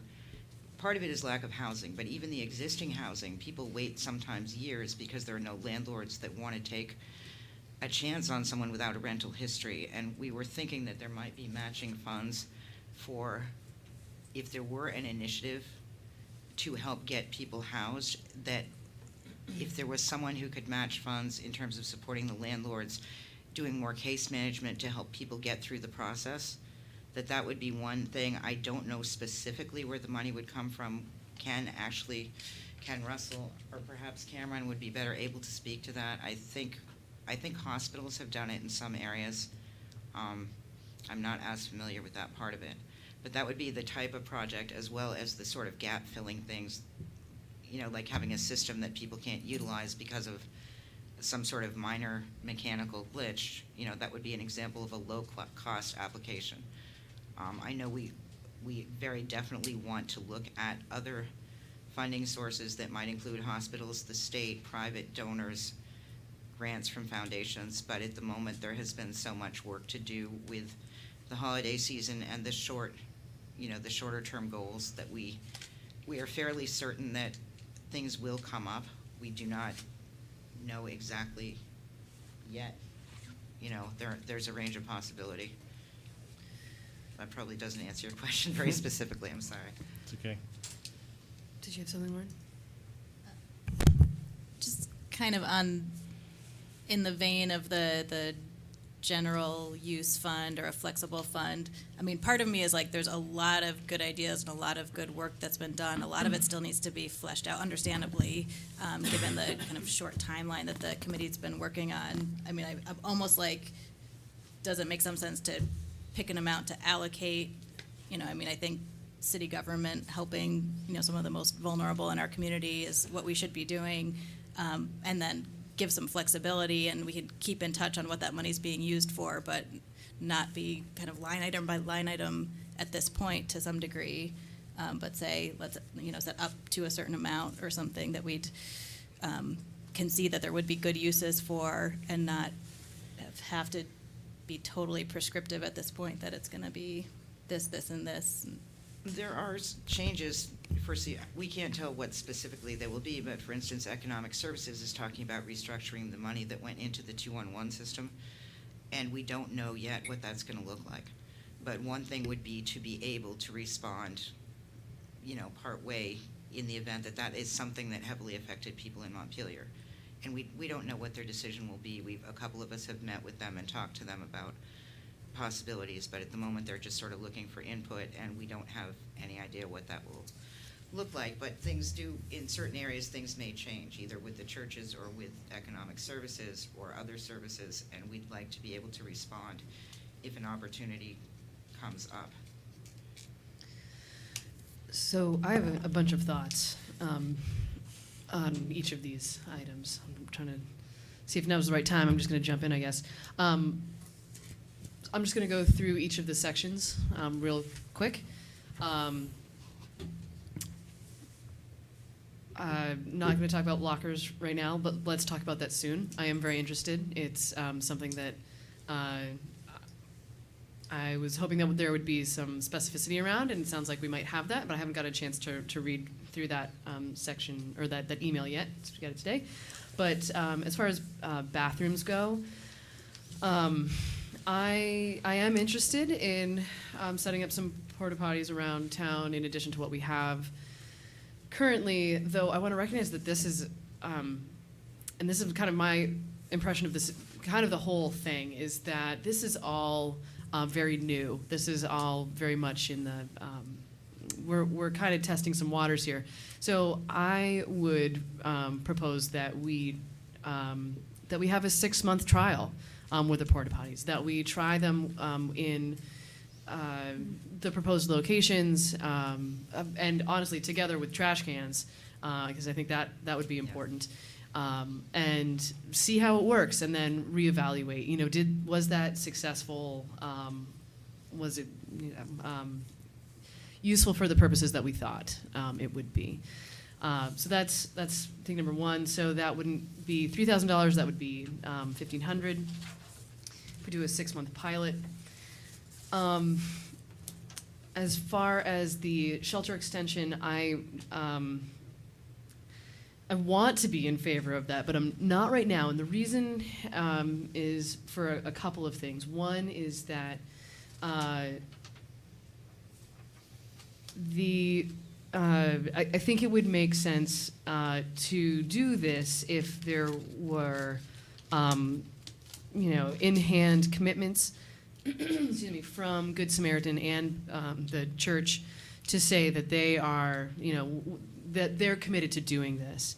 I don't know where that stands, and so the second reason is just that I think it's a little, I think it's unfortunate that Good Samaritan didn't ask for funding from our community fund. That to me would be the place to fund something like this. And in fact, I would have thought that we would have already been funding them. I think they probably would have gotten some slice of that pie, I assume, if they had asked. I don't know. But that feels like the right place. And if it wasn't the right amount, that we could have adjusted that based on the timing and whatnot. So I'm not there for that part of it. As far as the street outreach position, again, this feels very new, including the aspect of the social worker, right? This is in itself sort of a pilot that it's not really pilot. I mean, we're doing it, but it's new for us, and we're trying to see what is that, how's this going to work for us? And so, do we jump in with two things that are sort of similar? Or do we try one and see how it works, see what the gaps are?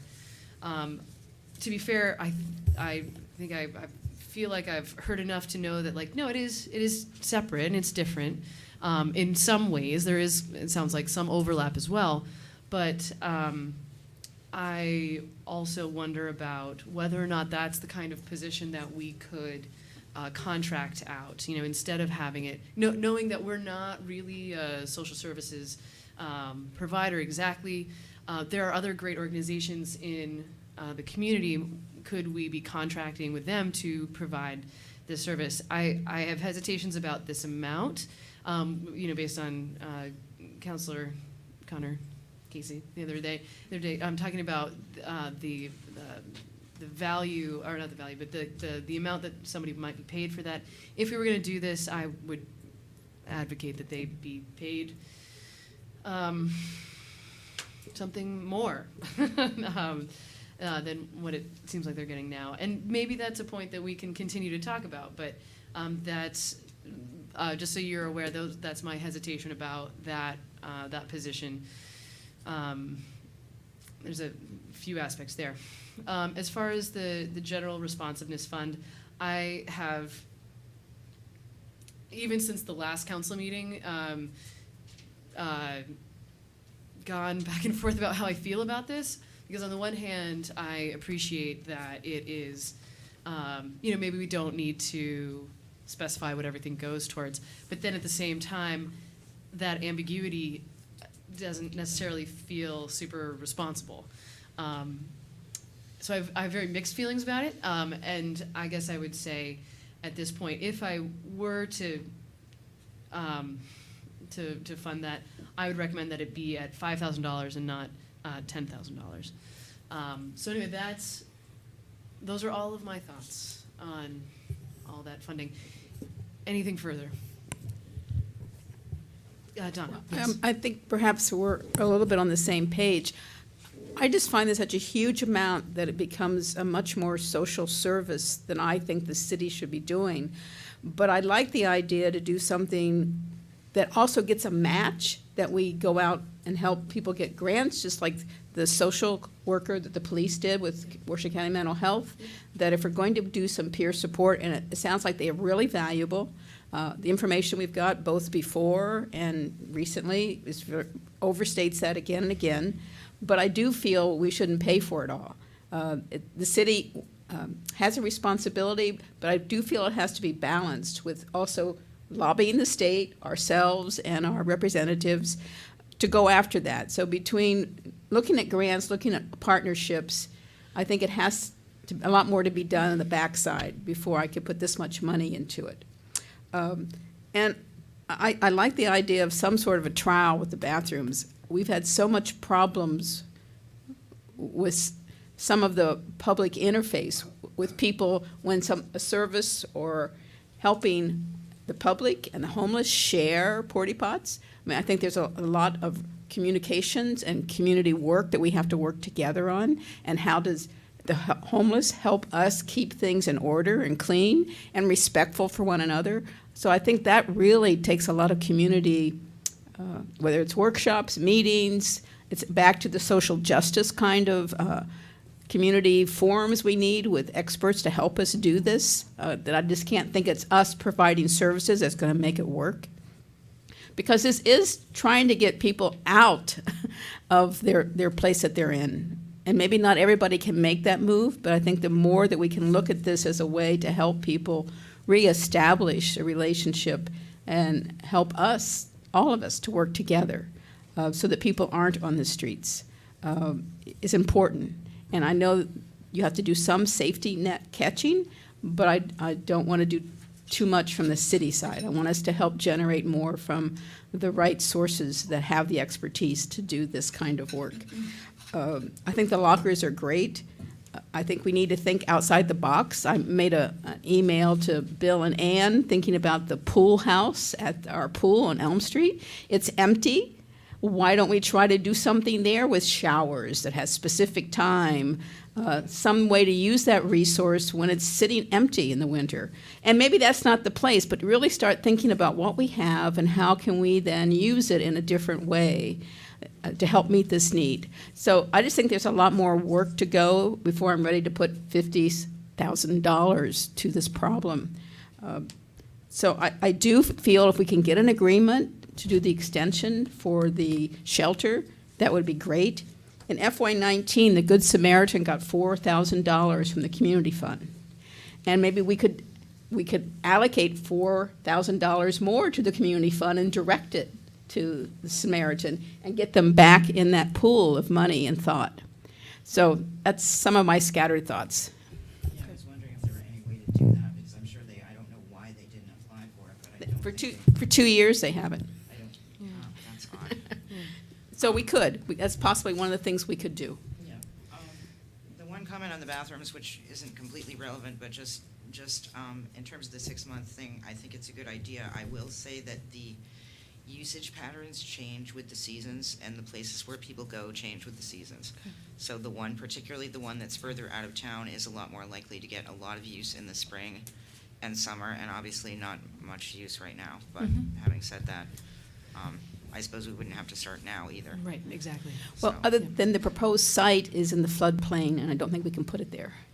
There's people driving back and forth from north of here And Montpelier seemed to be using that as a pit stop anyway. Without even the It may homeless. be, I'm just saying, as far Yeah. as putting a porta pot there, I think there may be some conflicts. There Thank you, that's- there may be, but we were trying to look at sites that would alleviate existing problems in addition Hmm. to the homeless issue and thus be more cost effective. Yeah. The one other thing about both which may be obvious about both the salary that you're talking about is one that we didn't want, an increase in the funding to delay the possibility of getting someone paid to do street outreach, and two, that obviously the street outreach, the qualities that are most successful in a street outreach worker are often not the same qualities that are gonna be, make for a successful office worker, or a police officer or whatever. So I don't know how relevant the money may be relevant, it may not be, it may be unnecessary, but anyway. Okay, so that's, Well, thank you. And it looks like Morgan has some Yeah. thoughts, and then Laura. If I could, I'd like to sit. Sure. I'm exhausted, much like yourself, so sure.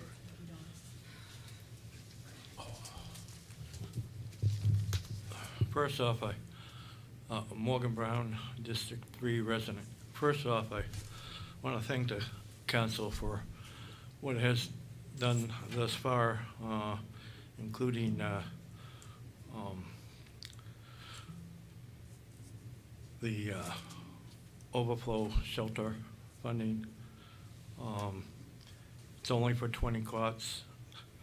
There's still people out there. And part of what the asks are for include helping those that are out there, not in the overflow shelter. I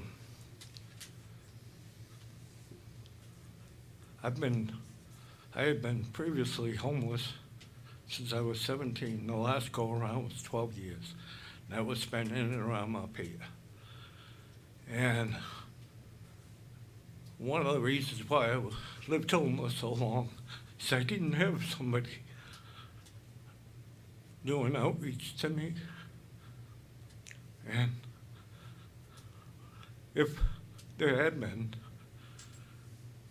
I think I wouldn't have been homeless so long. And I think if this isn't just a national problem, it's not just a statewide or regional problem, it's a local matter. And it needs local solutions and local funding. It does. If we want to solve it, we have to.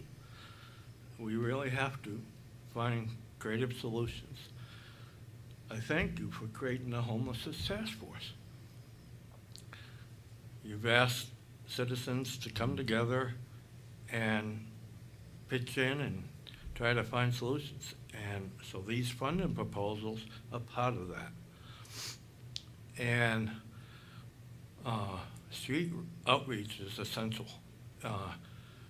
especially for people like me who would go the other way, avoid people who might want to do more than I want, and might want to run my bike. And there's a lot of reasons for that, but I won't go into all that, but unless you want me to.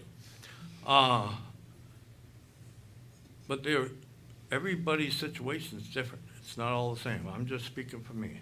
But one thing, I'll tell you, one thing that finally ended homelessness is a houser that works here in Montpelier gave me a ride because I missed the bus and got me into Montpelier. And then I said, can I ask you a question? And I asked them about housing. 2 months later, I got housed. And it had to do with that person and bending over backwards, somebody I knew for years.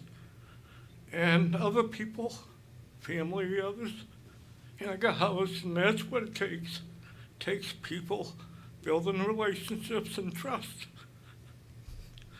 And it works. I know. I've been housed for 10 years, and I'm grateful. And I just want to see that opportunity for other people. So the porta potties, hey, 6 months is better than none. So yeah, all right. But the social workers, I meant to say street outreach workers. If I said social workers before, I meant street outreach. They're essential. And what initially had been asked but then got halved, it was twice the amount that was going to be asked for. You know, and that would be great if you want to fund that, super. But it got turned down, and because for different reasons, including we really need this. It's essential. Some point, if you want to raise double the salary, hey, fine. Okay, what's the lockers? I had no place to put stuff. And sometimes I was carrying it around, or you have to stash it somewhere. It's not always great where you're stashing it. And 20 years ago, over 20 years ago, I used to be able to walk a lot. But because I was carrying all my stuff around, I seriously hurt my legs, ankles, and feet. And that's why you see me walking around with a cane and a walking stick, because I haven't healed from that, and I probably never will. And having some place to put sleeping bag and backpack and things like that, if it's big enough, you might save somebody a lot, including their body. And I didn't mention my back, but it's like it would have been very helpful. And that's all I'll say unless I'm asked questions. Thank you for your support. Thank you. Thanks.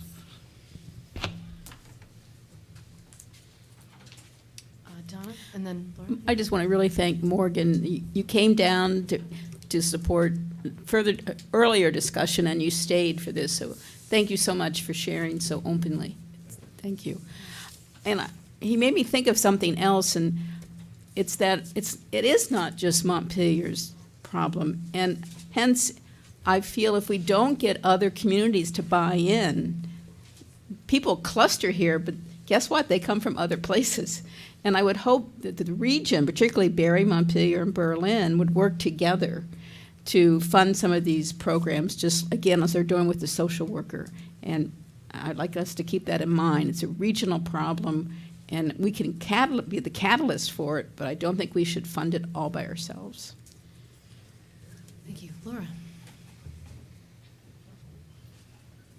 Laura Rose, I would like to just agree with what was said about the street outreach and how skipping that step, something that's really been identified through the task force as something that could make a difference to people who are not able to get other services. To skip that would be, I think, not in our community's interest. And I also see the person who could do street outreach could also help with things like interfaces with the porta potties between the public and the homeless in general, things like concerns that businesses have about homeless on their streets or on their property. The street outreach person could be someone who these concerns could be taken to and then delivered to the homeless population. So I'm urging you to fund that. Thank you. All right. Thoughts? Yeah, Jack.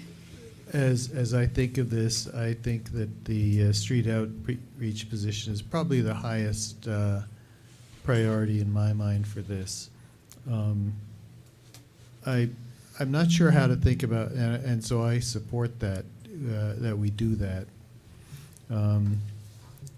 With regard to the portable bathrooms, I heard what was said about moving them around. One of the things that I think about with the bathrooms is that I don't see that necessarily as an issue just for homeless people.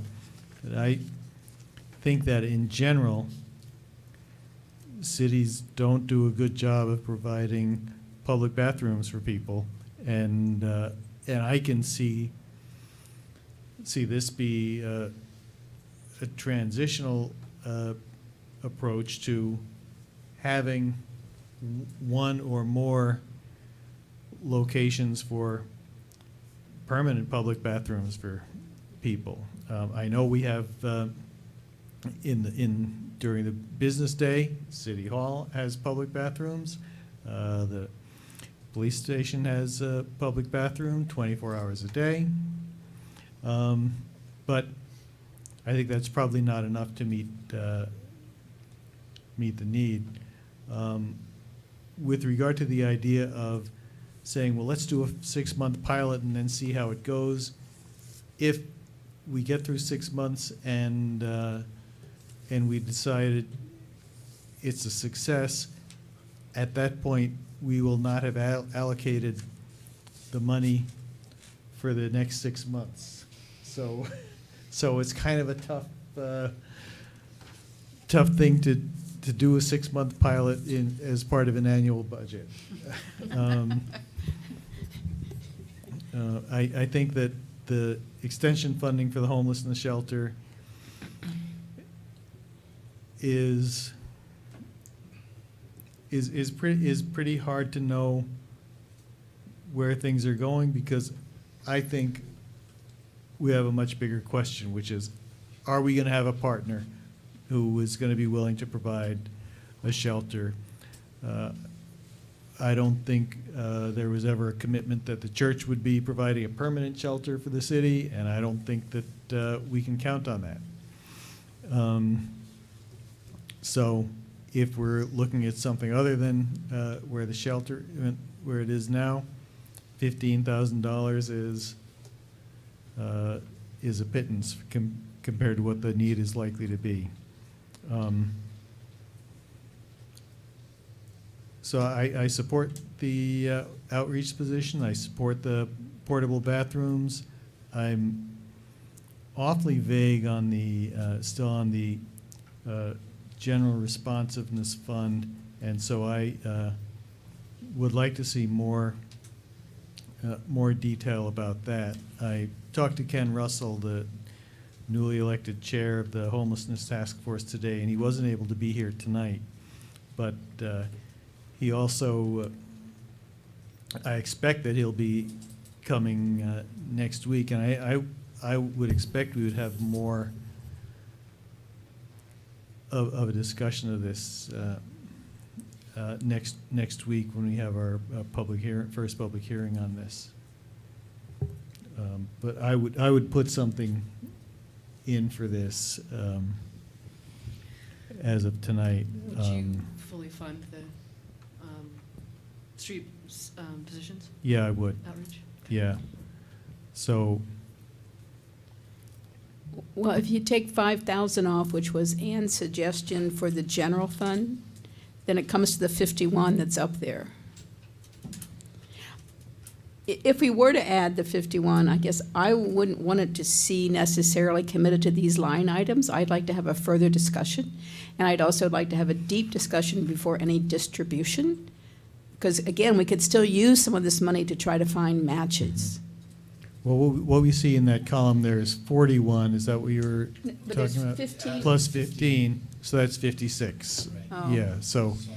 You're Well, right. if we just went with the street outreach position and the bathrooms, as you're suggesting, that's a total of 31 for, if that sounds, well, that's one possible way we could go.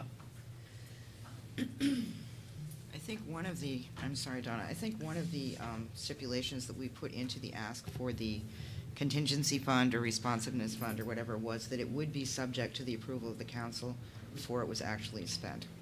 I didn't know if that was written into it or if it was just something that someone had mentioned.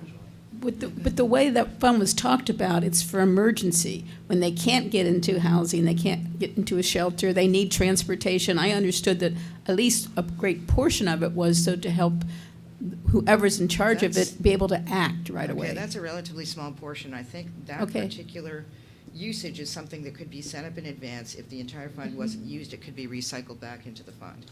There was talk of having like a petty cash fund, Ah. but that would be something that I would think that we would look for from other sources. You know, and again, I don't think we would expect you to fund something like that without knowing what the potential uses and the projected amounts would be beforehand. Again, this is new to all of us in terms of actually getting funding for this, you know, so it's hard to Yep, say, yep, but. yep. Thank you. Thank you. Connor? Okay, I'm a zealot on this one, and you already referenced it.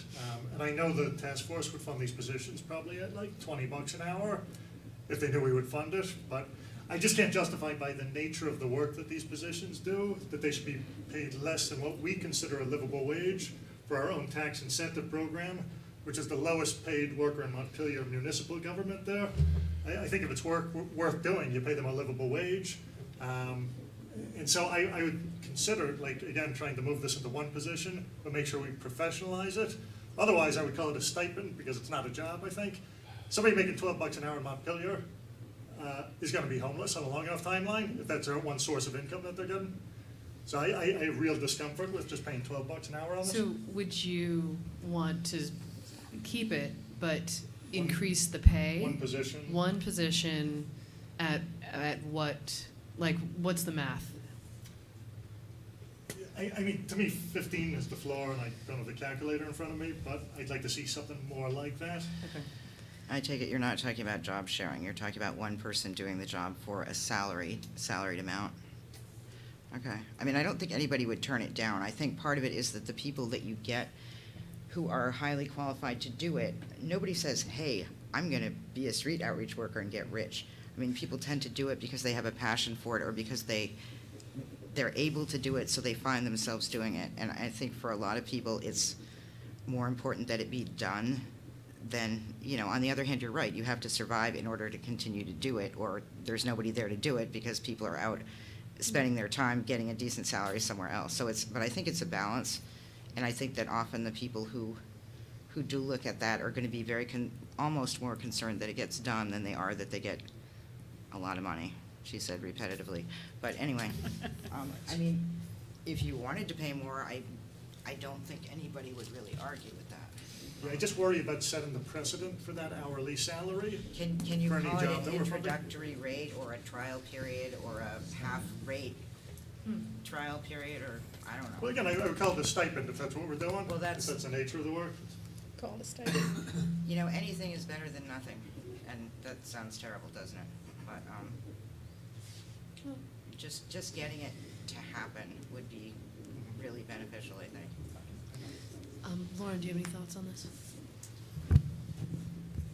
I mean, I see some logic to, if we're gonna put money in, into a position, because that person would then be, you know, getting paid to be doing this work and sharing information with us on what the most pressing needs are and potential solutions, and potentially have access to knowing what other resources are out there and potential matching things, you know, so it seems like it does bring a professionalism to be able to work with a task force, you know, but somebody that can really be focusing on this for the city. So I see a logic to starting there potentially, and then seeing, you know, future needs or opportunities for other funding sources and things to supplement what the city could do. I mean, I do kind of go to what Donna was saying of, you know, if we allocated up to a certain amount without having to say,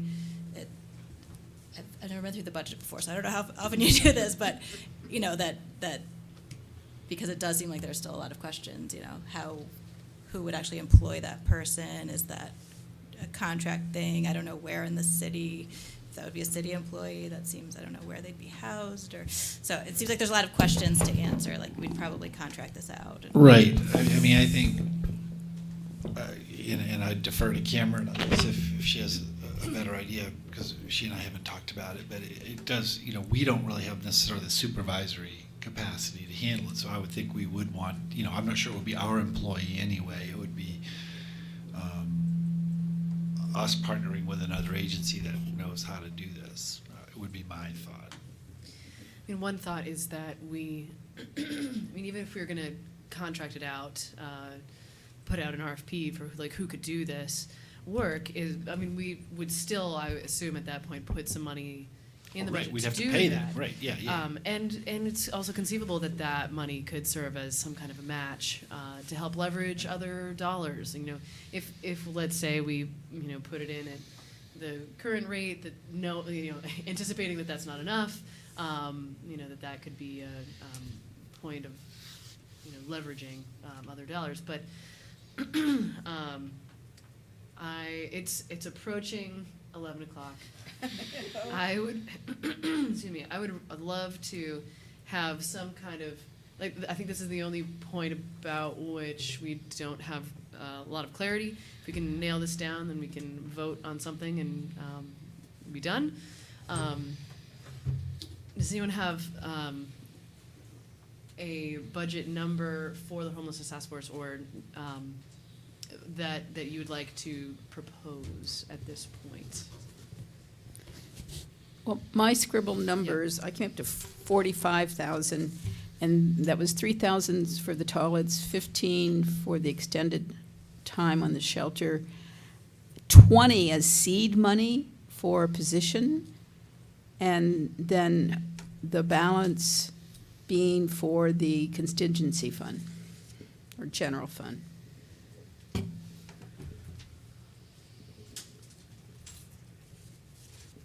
I would potentially be for all of that, except for the homeless shelter, in that there are too many moving pieces there that I am uncomfortable with. Well, see, I guess that's why I was talking about a lump sum, and those, I'm just Oh, using and the that's numbers just- that they gave us, but I don't want to nail us down to being exactly that number, but that's the numbers behind my gross number. Yeah, fair enough. Glenn? Just as far as the overflow shelter goes and the uncertainty around whether the current partners will continue to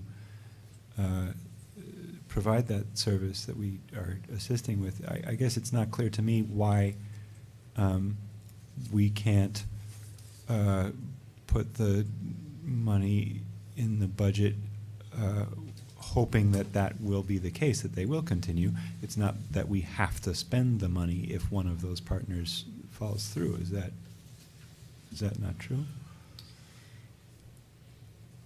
It, at least in my take on that, this is money that we are taxing from the public, and so having, being able to point at where it's going to is important, and for it to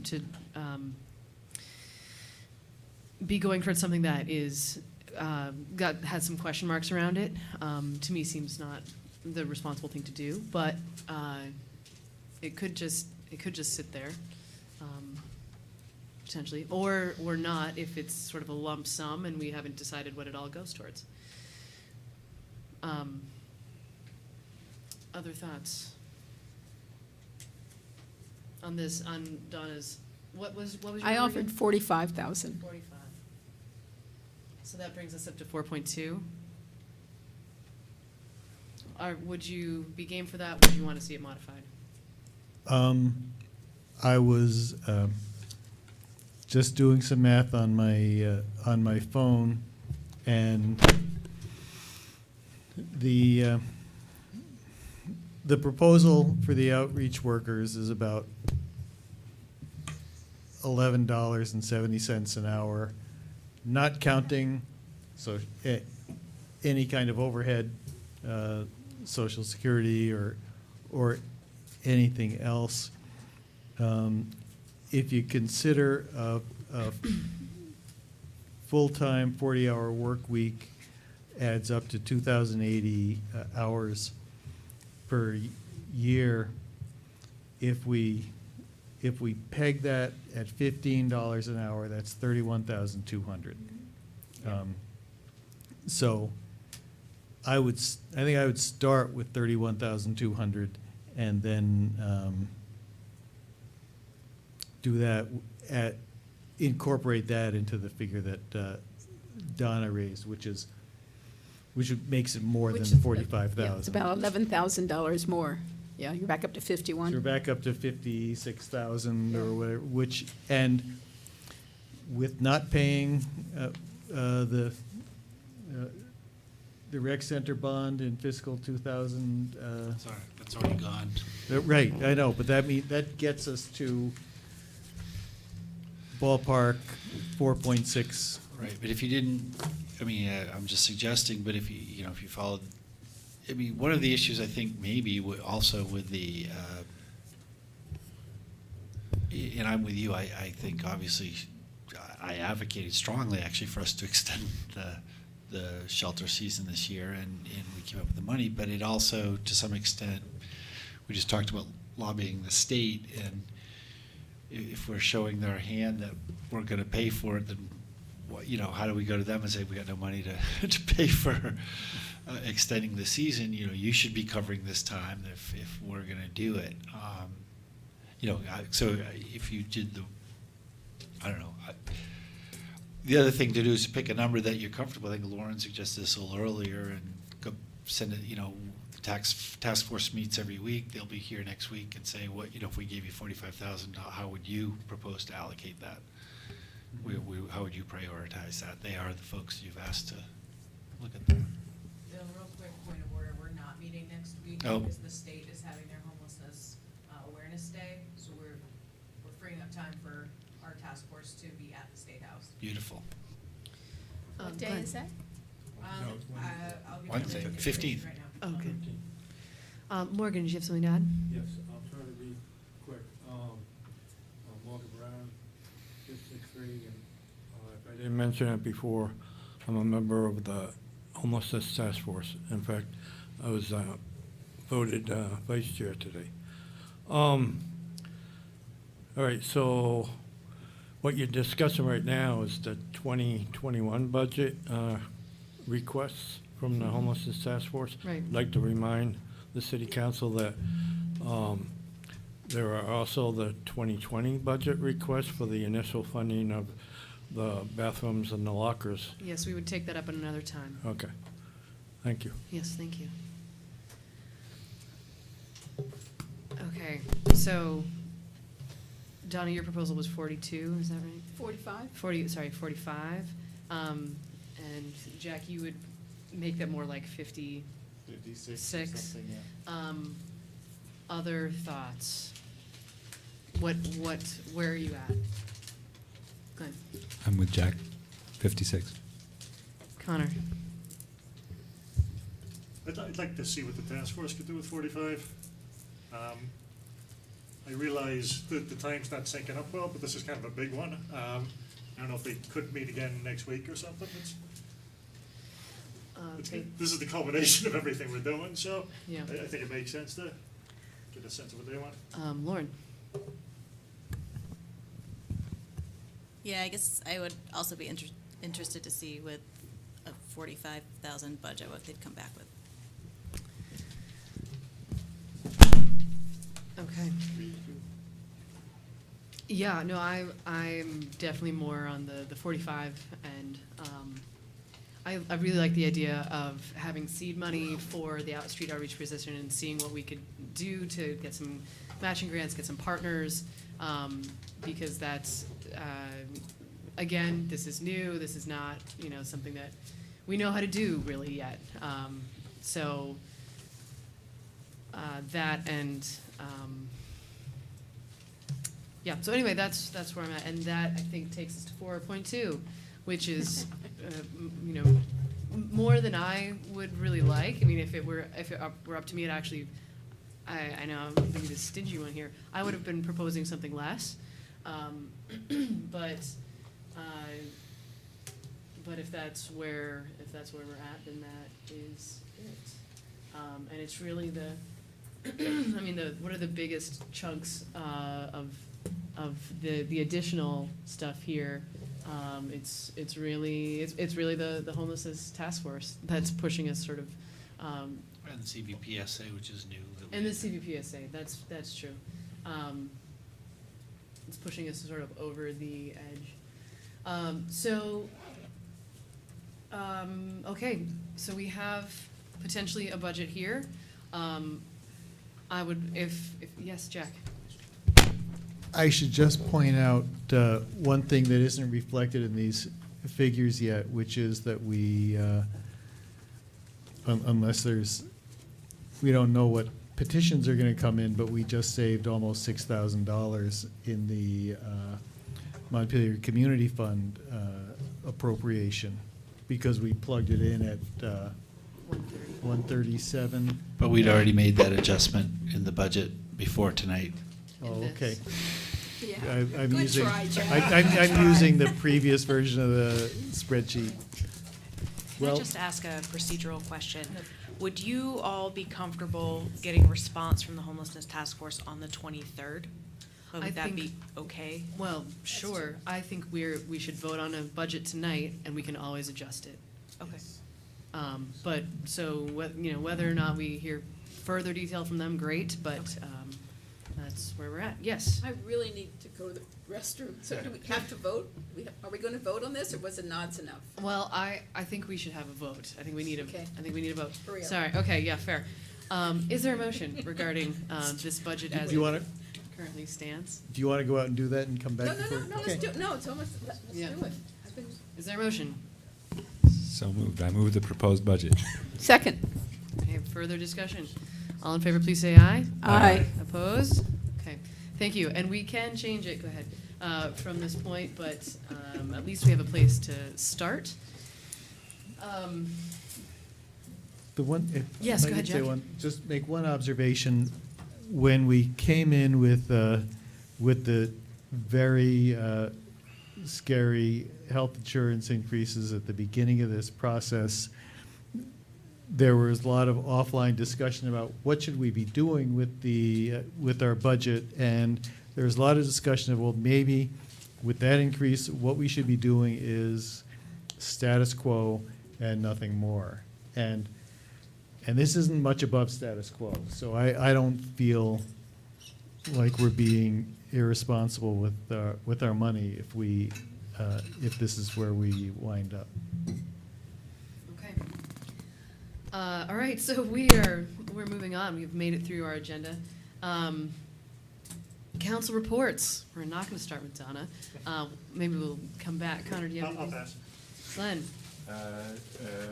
I'll be at Vagitos tomorrow, 8:30 to 9:30. And I have recently been to the Wood Gallery for board meetings there. They're doing well. Head down there soon for an exhibition by Peter Schumann of Bread and Puppet this month. I can't remember the opening date, but look on their website. And I've also been recently at Another Way, which also continues to be a wonderful place. We've been talking a lot about the newly open transit center, the shifts in the bus routes, and I think I will have more to say about that at a later date, but not tonight. Thank you. Jack?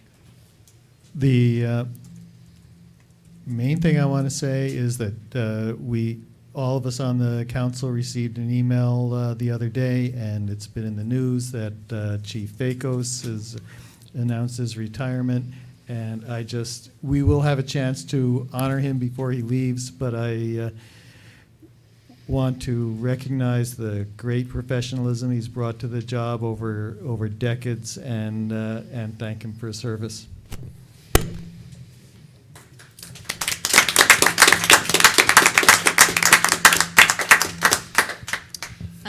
Only thing I wanted to mention was the Montpelier representative to the Central Vermont Solid Waste Management District had to resign. So if anybody is interested, I'm the alternate, and I would love to stay the alternate. If any Montpelier resident is interested in applying for that, please do so. It will be posted at some point soon and advertised, but it would be great to get somebody representing our city really actively on that. Thanks. I also, Donna. No, I passed. Oh, you passed, okay, all right. I also want to thank the chief, in light of his retirement in July, and thank you for all your good work. And gosh, we have quite a process now to try to find someone to fill your shoes. And so that's going to be a tough process, but we're really grateful for your years of service. So there's that. I also just wanted to report that we had a great meeting last night, as it's been mentioned, with the rec center public meeting, getting information out. I thought that was really valuable, really well attended. Great feedback, great questions. So that was I think a success. Done. John. I'll pass. Bill. I will not be long either, so I was going to acknowledge the chief as well. Also note that actually officially now, as of December 31, Jeff Byer has retired, as has Tom McCardle. We've talked about those, so we certainly thank them for their service. And we will have a challenge coming up, and also officially this week, Kelly Murphy, who is here, is now officially our finance director and working, and Jasmine Lamb, some of you have met at City Hall. And we're very fortunate that Jamie and Todd are still around helping transition that. So more to come on all of those things, and it's too late to talk about anything else. True. Well, other than Jeff had a nice party It at was a the lovely Culture event, Center yes. over at the garage. It was really And nice. I think something's in the works for Tom. Great. Good. Stay tuned. Okay. Good. All right. So without objection, we consider this meeting adjourned.